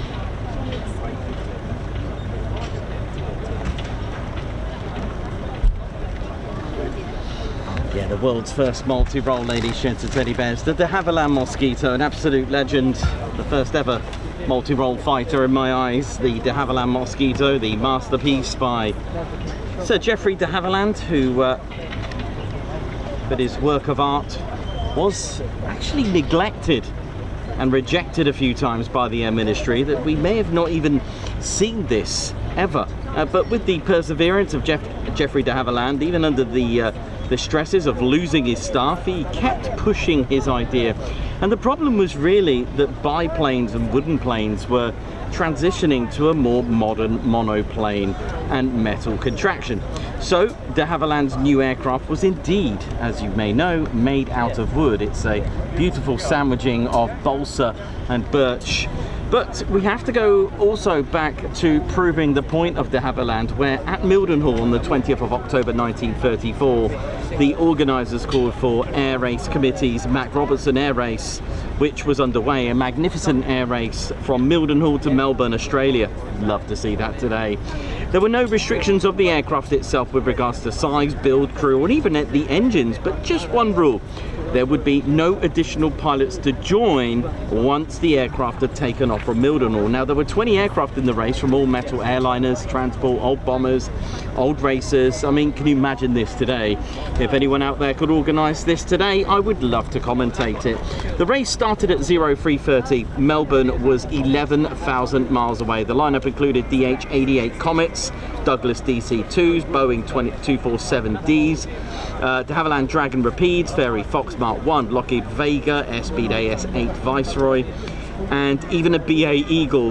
They were among the 20 that set off, and in 71 hours the winner was de Havilland's DH-88 Comet, named Grosvenor House, which is registration GACSS, flown by CWA Scott and TC Black. Now, second place came 19 hours later, the DC-2 from Netherlands. The DH-88 was indeed of wooden construction, proving the point of de Havilland to say, look, wood works. It's more about power to weight ratio. They had a wingspan of 44 foot, length of 29 foot, powered by a de Havilland Gypsy 6R air-cooled 6-cylinder inverted 230 horsepower engine. The max speed of the Comet, which you can see, by the way, it flies still today at Shuttleworth at Old Warden, had a speed of 237 miles per hour. Now, Geoffrey de Havilland had teamed up with Frank Earl back in 1908, a mere handful of years since the first flight of the Wright Flyer, when the Wright brothers were pioneering flight. Of course, this was inspired to many others in aviation. 1908, de Havilland and Earl made their first plane. The second one, de Havilland flew it himself. From DH-4 bombers to DH-9 reconnaissance bomber aircraft to a DH-10, he was producing a series of aircraft for military efforts during the First World War. His new project, though, the DH-98, mainly balsa and birchwood ply construction, was propositioned to the Air Ministry in 1938 as a high-speed bomber, and at this time wouldn't need to be armed. but they were not interested. They really weren't. They weren't interested at all, which was quite upsetting. And the Air Ministry felt that constructing aircraft of wood were the days of old, and they felt that it was regressing. Biplanes are gone now, mate. Wood is gone. It's all about metal. So they weren't interested, and the Air Ministry felt this way. But that said, the Armstrong Whitworth Albemarle was constructed with wood as well, but also contained plenty of metal too when issuing specification B9. See you later, mate. Take care. 38. Now, the Albemarle would have a bomb payload of 4,500 pounds, armed with 4 303 guns and a good speed at 265 miles per hour. But de Havilland didn't let that stop him. He continued regardless at his Hatfield HQ. Now, I've often mentioned on my live streams about how much of an impact getting a go-ahead for an aircraft to be built and getting a contract to your factory boosts economy and employment. Imagine the impact of the small town that it would have, desperate for work, especially with the fear of war looming, getting a factory, to get that contract to build aircraft. So even today, when a country buys an aircraft, thousands of jobs are made. Radars, landing gear. There are many companies that take part in making separate things, but de Havilland just kept going, even with the possibilities of his staff leaving. Hey, at the end of the day, if staff ain't getting the work, they're going to leave. They're going to go to Vickers, they're going to go to Supermarine, they're going to go to Shorts, they're going to go to Handley Page. But shortly after the start of the Second World War in November 1939, Air Chief Marshal Sir Wilfred Freeman commissioned the first prototype, but on one condition, that it had to be a reconnaissance aircraft, not a bomber. Now, in May 1940, France had fallen by this time, and the Allies began their evacuation of Dunkirk. Now, during this time, de Havilland kept arguing his case regarding his wooden bomber. He said that his aircraft didn't need the highly demanded resources of metal. Metal was needed for engines such as Rolls-Royce, for the Spitfire, and actual construction of Spitfires, and soon to be introduced short Stirling, Manchester bombers, Halifax bombers. Metal was in strategic demand, and when the Battle of Britain began on the 19th of September 1940, de Havilland designing team carried on designing the prototype for their new aircraft, which was being built in covert style secrecy in a hangar disguised as a farm. I think it was Salisbury Hall, behind Salisbury Hall, sorry. Civilians did wonder what was going on, why there were so many farmers going into buildings over the night. On the same month as this, the Avro, Manchester and Halifax entered service operationally. So, things were already taken on for other bombers and infantry. But she did fly her maiden flight for a total of 45 minutes, piloted by de Havilland, serial W4050, painted in prototype yellow, still showing its original registration E0234. She took to the skies from Hatfield later in December. She was given a military serial number W4050. She was painted in prototype yellow, which you can see today, but painted yellow to identify the aircraft so that they didn't shoot it down. I think they had so much paint left that this could be why many training aircraft were painted yellow. During the test trials, there was an issue of tail buffeting when reaching speeds of around 240, 255. But in a couple of months, this was completely remedied. In fact, the H98 was looking remarkable. The highly agile, fast pacing, and the loved Spitfire was actually outperformed in trials in January and February 1941. In total, she had 79 flight trials in 3 months, and faster than any other fighter of its time. The prototype reached speeds of almost 400 miles an hour. W4050 rests in de Havilland Heritage Centre at St Albans. The Wooden Wonder, the Flying Tree, nicknames added to de Havilland's 98 or DH98, and the beauty was yet to come. You see, construction was a people's game due to the clever balsa and plywood sandwiching for the wings and its wooden body. If you were in the carpentry field, you would be perfect for her repairs. School desk builders and furniture manufacturers were now making the wings for the DH98. Piano makers, coffin manufacturers, they made sections of the fuselage, and if you were a carpenter and owned a garden shed, you'd be able to make smaller components. This literally was a people's aircraft. The defensive protection for the DH98 is that there were so many places that were making different sections of the aircraft, so very difficult to actually destroy the single factory, let's say. So hard to locate the designated factory. Wood was easy to repair. Wood gave the DH98, which was given the name Mosquito. Annoying, and it can sting. Powered by what you can hear the Rolls-Royce Merlins there. Merlin 20s, length 44 feet 6 inches, that's 13.56 meters, wingspan 54 feet 2 inches, 16.51 meters, and it made to have a phenomenal power to weight ratio. Max speeds we're looking at 415, and in-service ceiling 37,000 feet, and it was turned into multi-role. And this is the argument de Havilland said: you want a fighter bomber, you've got it. You want a bomber just like that, you've got it. You want a bomber with speed. You want a reconnaissance aircraft, you got it. So even night fighter, this Mosquito is a night fighter variant.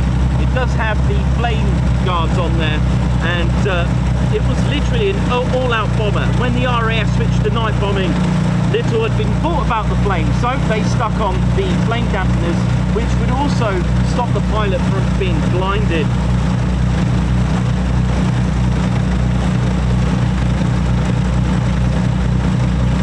So balsa wood and the birch ply sandwiching design gave it strength and also eliminated any possibilities of warping. The 2mm birch ply skin was bonded out on the outer layer. The wings could withstand 41 tons, so you could actually have around 700 men on this Mosquito standing on it. The Mosquito could be equipped with 4 250-pound bombs that could also be extended to 8 of these bombs by shortening the fins of the bombs. It even has a bomb bay, which I only found out today. The night fighter version fitted with 4 of the 20mm cannons. 2 of those are underneath the front. The night fighter Mosquitoes had the dampeners, which we've mentioned. So, you know, at the end of the day, this is true for multi-role aircraft, and in July 1941 she entered service with the Royal Air Force, formed with 105, their markings GB. I love that, Great Britain. Her first mission was a reconnaissance mission just 3 months after entering service. So low level, ground attacks, night fighter, reconnaissance, a bomber, taking part in Operation Jericho, which was a raid on the Amiens jail, making the mark literally for the Pathfinder Force as well, and nuisance raids, which leads me, of course, to tell you to make sure you tune into Marham shows there, and I'll tell you all about that. So finally, there was also an aircraft that came after this, the de Havilland Hornet and the Sea Hornet as well, a single-seater fighter variant.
Taxi run after this, and that is mission complete.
Get yourself a taxi ride on one of these.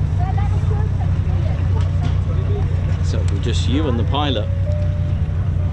So this has not been developed into a project to fly. It's the way it's been bonded together now. It would make it pretty much impossible to get this to fly. So it's not going to have a future for flying, but that said, it would be delightful to see one fly. So there's those flame dampeners there to hide the flames. You see, in the day, flames don't really matter, but at night, they didn't quite think about it, and the likes of the Handley Page Halifax crew, they found out the hard way. And also, it could also, especially for a type like this, could actually blind pilots as well at night, you know, trying to get the night vision adjusted.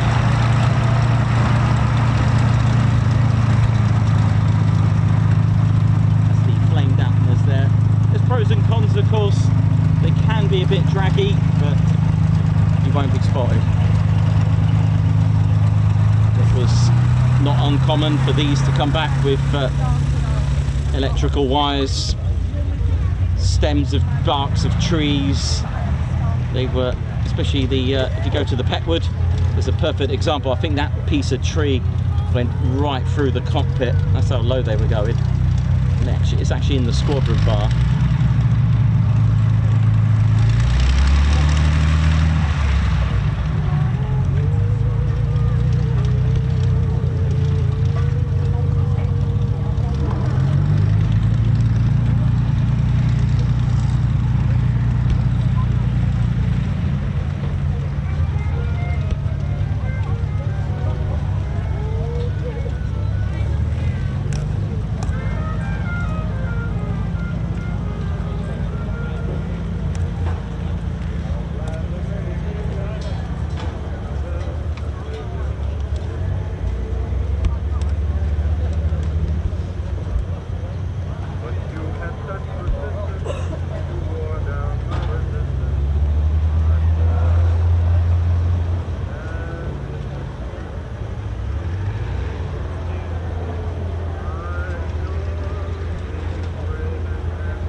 The raffle is being drawn, and first prize on the raffle is orange ticket 579, second prize is blue ticket 556, and the third prize is green ticket 661. If you own those tickets, please make your way back to the raffle table where they were purchased. Orange ticket 579, blue ticket 556, and green ticket 661.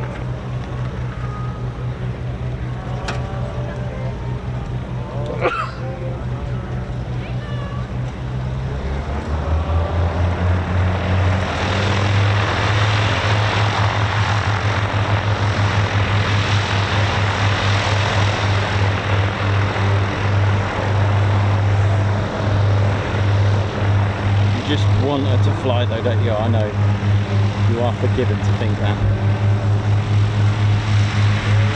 Go on, take off. I know you're not the only one. I am as well.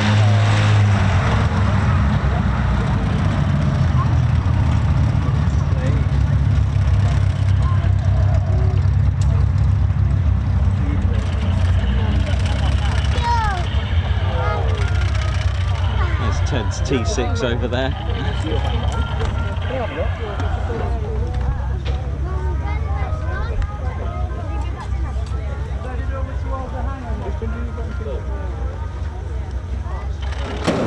That big massive building where the ambulances are. Straight across there, outside the tank.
Well, that was delightful, ladies, gents, teddy bears. For those that like to see a bit more de Havilland, look at this.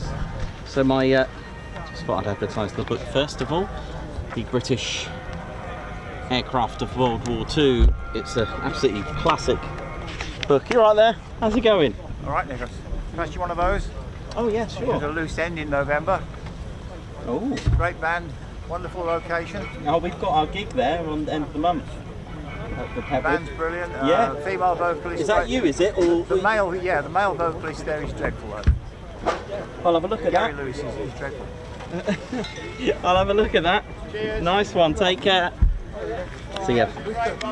No worries, regards to Craig, there we go. So this is a really good book. Let's have a look at some of the differences that I got pointed out today. I never realised the cockpits were different. Let's have a little look. You can see here you got the dampener, the flame dampener on here. You haven't got it on this one. Let's have a look what else they got. That one hasn't got, doesn't look like it's got a bomb bay, look. This one has, so they're very different. So what's that? A Mark, this one looks like a B16. This looks like a B4. Sorry if it's actually overexposed there. Let me just let's have a look at a few more. So you can see the cockpit differences here and here, look. So what's going on here? Another 105. This is a PR9 of 105. See, just trying to see, look at the cockpit differences on there. This is what I was told today. So this is a Night Fighter 2, so very different. It's amazing, isn't it? Some of these, you know, things I'm loving to, you know, learn. Let's have a look what else we got here. Look at this one. Another different one here. Look at that. You're getting plenty of water up there. Oh yeah, I've drank loads. Yeah, pretty cool. And this one's great. 139. Look at that lined up. What looks like Marham actually. Looks a little bit like Marham. I don't know if it is, but there we go. Pretty spectacular stuff. And of course, for those that didn't know, the 25th Bomb Group also flew those. I know, the 8th Air Force flew the de Havilland Mosquito as well, if I can find it. Look at this, the red tails of the 25th Bomb Group. 2 of their squadrons, I believe, were flying these in the reconnaissance role, so they had a red tail, hence the nickname, the Red Tails. How cool is that? I don't know if there's any others in here, but there we go. And that one's that book there.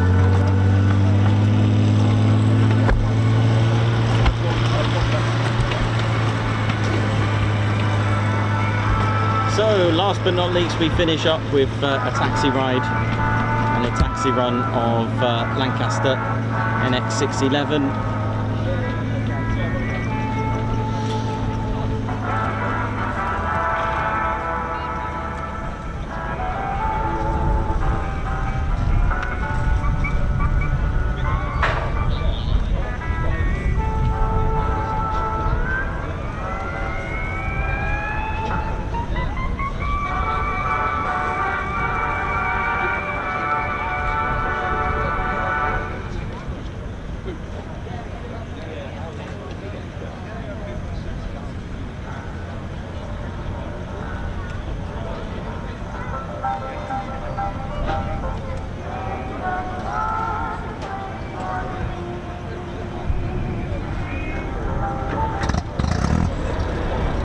We go.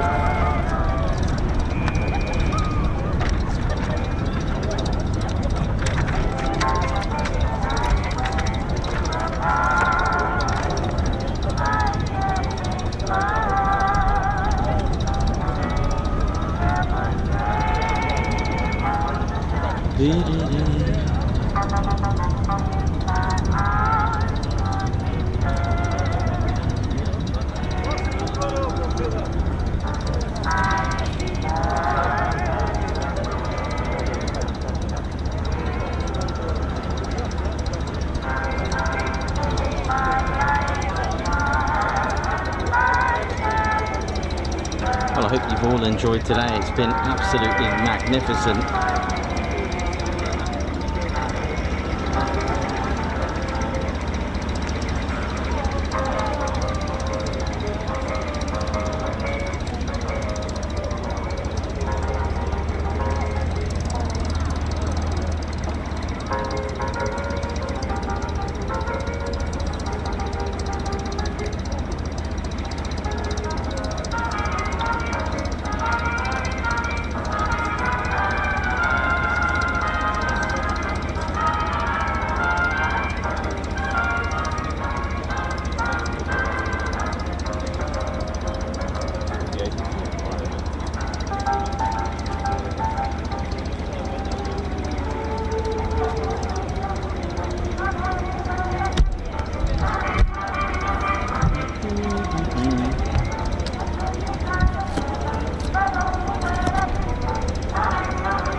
Ooh.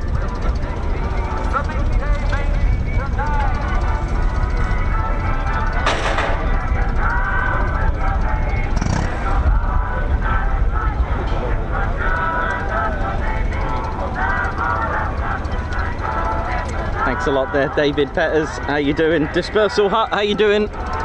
Big shout out, thanks for Ted's flight.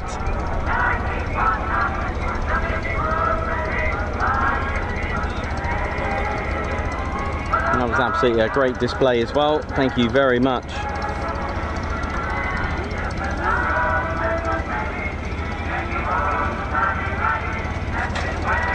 Craig Lockett, yes, kinda. He just kept going. They declined it, but he kept going until it was decided, okay, not an armed one.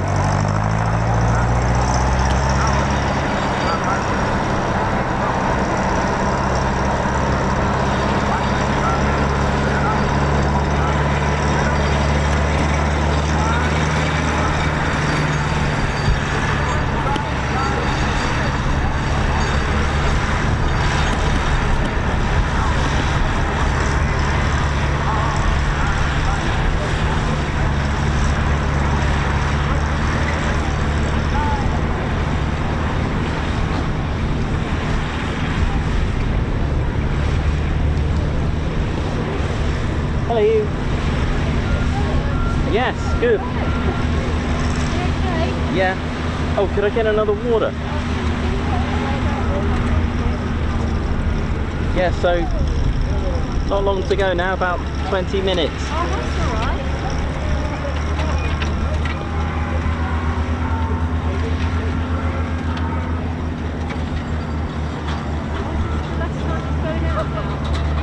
Yeah, it's the last taxi run now.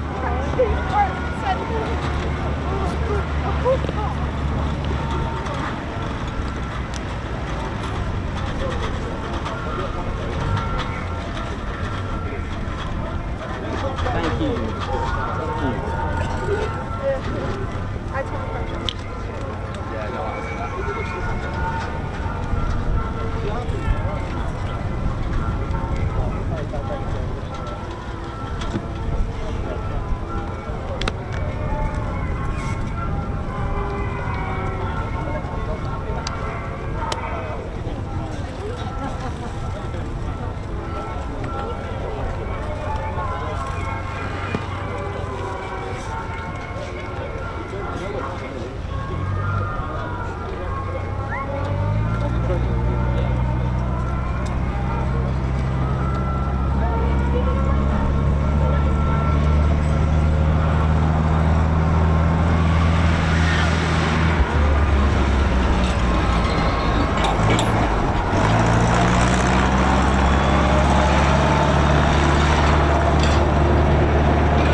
Sue Holloway, you're welcome. You're most welcome. Thanks a lot, Sue Holloway. Thank you, Ted and Nikos, for a great stream. You're most welcome. Alan Gates, Argan, Alex Blackcat, Simon Watcher on Gaza. It is fantastic weather, it really is. A little bit too warm, but who cares, it's dry, hey? Gonna not complain there. Matt UK, oi oi to you. Joshua Brown, Helen Owen. It's been very warm today. Mark Dudley, who else we got? Robert Owen, Aryan, Davey, Simon Watchorn, Margot, Helen Owen, Craig Lockett. Great to see you all on here.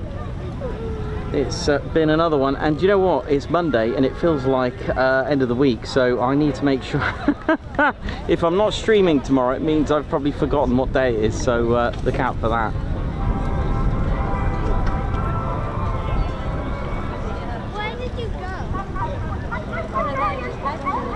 In Cornwall, directly, thank you very much, it's been great. Sarah Thomas, oi oi to all of you. Colin N, Davey, Margot Baxter, how you all doing?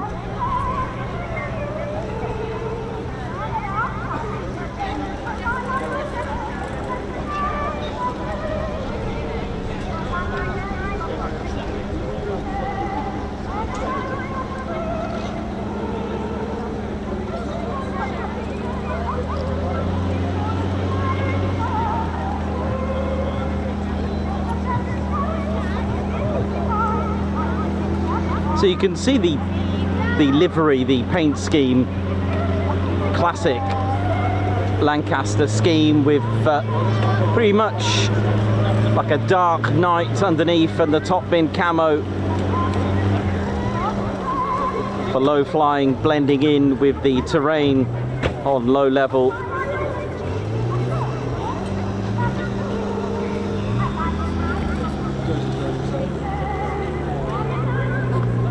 João Guerra, oi oi, bom dia to you, watching from Portugal, how you doing?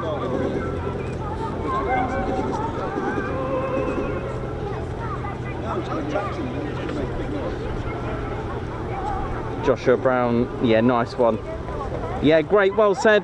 But thank you, Nicholas and Ted and David and organisation Lincolnshire Aviation Museum, and thank you, David, letting Ted fly T6 Harvard. Thank you for the stream, Nicholas and Claire Bear. João Guerra, I hope you're all good. Got hello from Manchester, John Walters, Anne Hendricks. You're most welcome, everyone. And this will be our last one for today.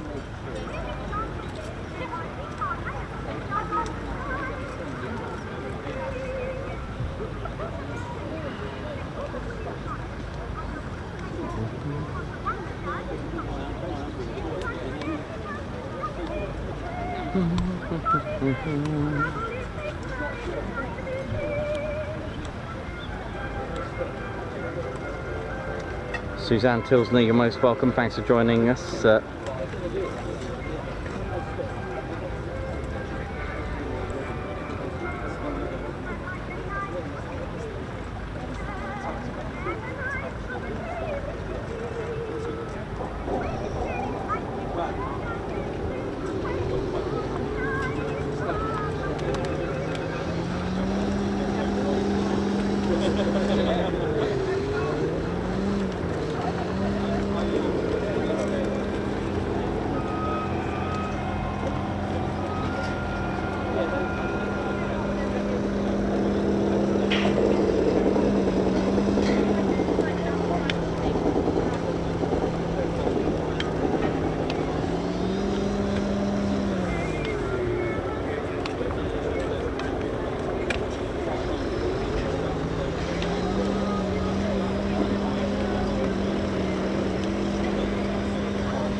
Oh yeah, ready for a cold one. I think we're going to hit Gosburton if it's open. Is Gosburton kebab shop open?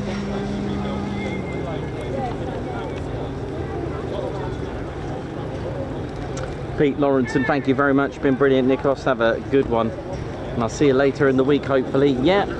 So it could be Mildenhall or Marham tomorrow. Here we go, engine free.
amazing, absolutely brilliant.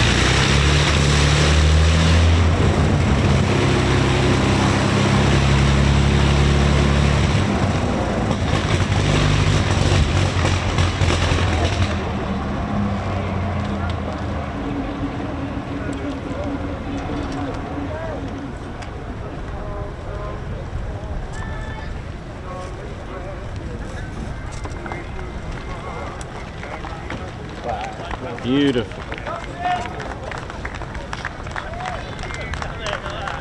Well, that was amazing.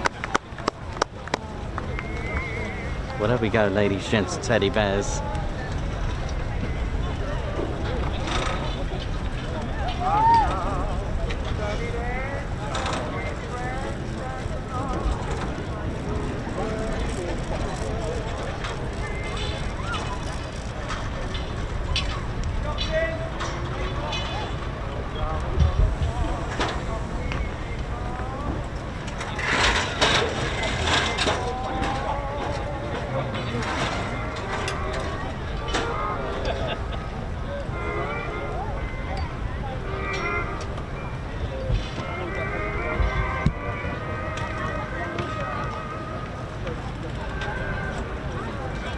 So what a lovely day, and a guards march to Colin N9Z. Grab a couple of cold ones, you've earned them, from Colonel Arnold. It looks like Colonel Colin Arnold, thank you very much, in St Helens. Wait, it could be a Colonel. Guards march, thanks a lot, Colin. Guards march to you.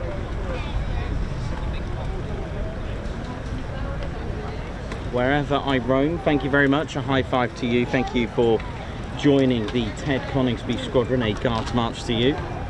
Also, Bobby G, just a little thank you. Great streaming, guys and girls. Thank you very much for that. A guards march to you. Also, Simon Marshall, high five and a guards march to you. Thank you so much for gifting a Ted Coningsby membership. Thanks a lot for your spanner flight service as well. Thank you very much.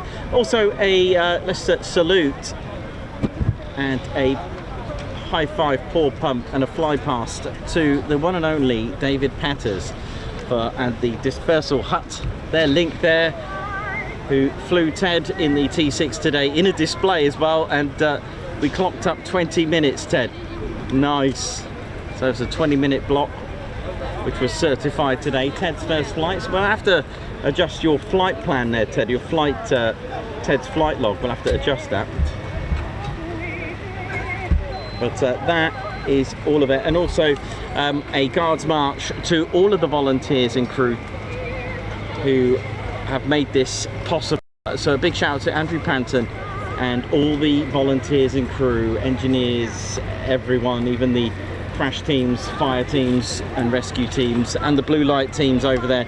Literally everyone involved. A special guards march to all of you. And thanks again to all of you who have donated as well to Just Jane on the official link. A guards march to you.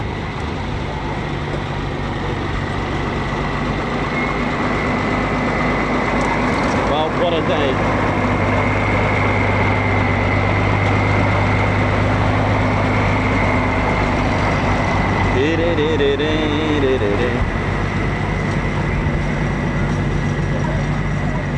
So thank you very much, ladies and gents and teddy bears. Ding, ding, ding, ding. Isn't it? Oh, there's Claire. Look. Ding, ding, ding. Boop. Everybody had a good day? Yeah, we're just about to wrap this up right now. Right now.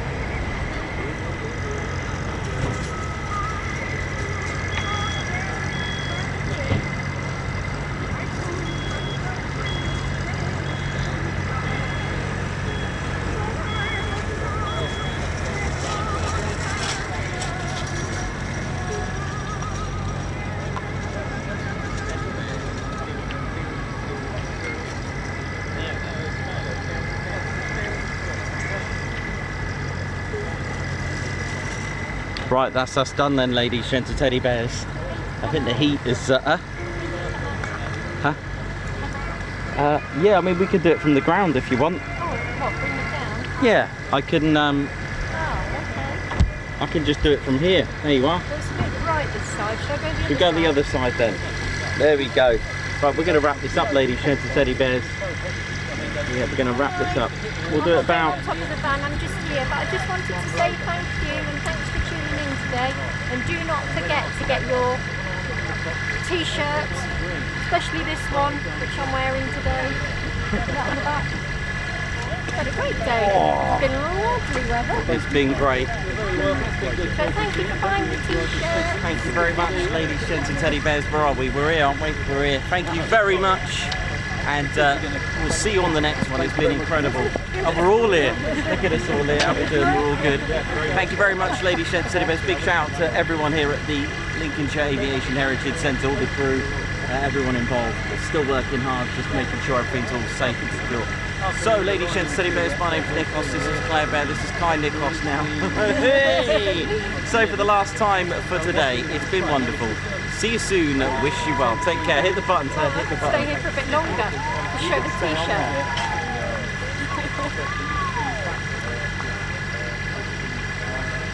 Is it still rolling? I think so. Bye everyone! Oh yeah! Ladies, gents and teddy bears, welcome to the Ted Coningsby channel membership. I'm Nikos, I'm your cameraman and commentator. This is our squadron leader, Ted Coningsby. Just want to say a massive thank you to all our members.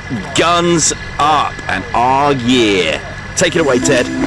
Ladies, gents and teddy bears, we want to say a massive thank you to all of our subscribers for getting us to where we are today.